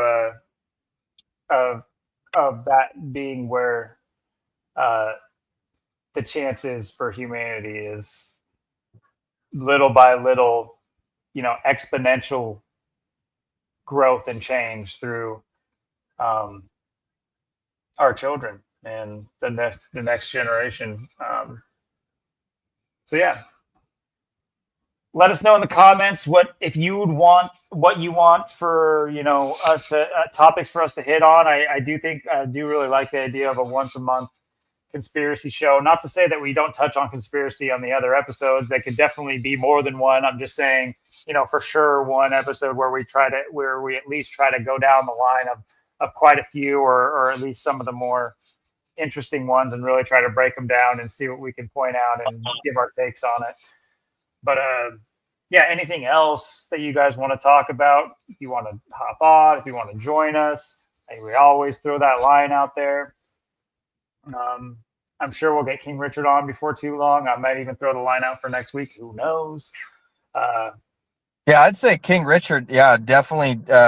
Like we were talking, once a month, get him on here, because yeah, it's great to have him on here. You got three different people, three different people, three different ages. So I feel like that's a lot to motivate, inspire others, as well. And it's like we always say, it can't be just us two. It can't just be us three. It's got to be, more people. And definitely love having King on, and appreciate everything he does as well. And yeah, definitely. And like I said, with NASCAR being done, it's our off season. In the off season, you got this 3 months and 3 open months to have a lot of different things to talk about, and people. This is the chance. If you, like I said, you don't like NASCAR, you get bored with that, or it's too much for you, and we got a open table. So whatever people want, and any ideas. It's just a chance for people to come out and whatever they want. If they got they want to come on, and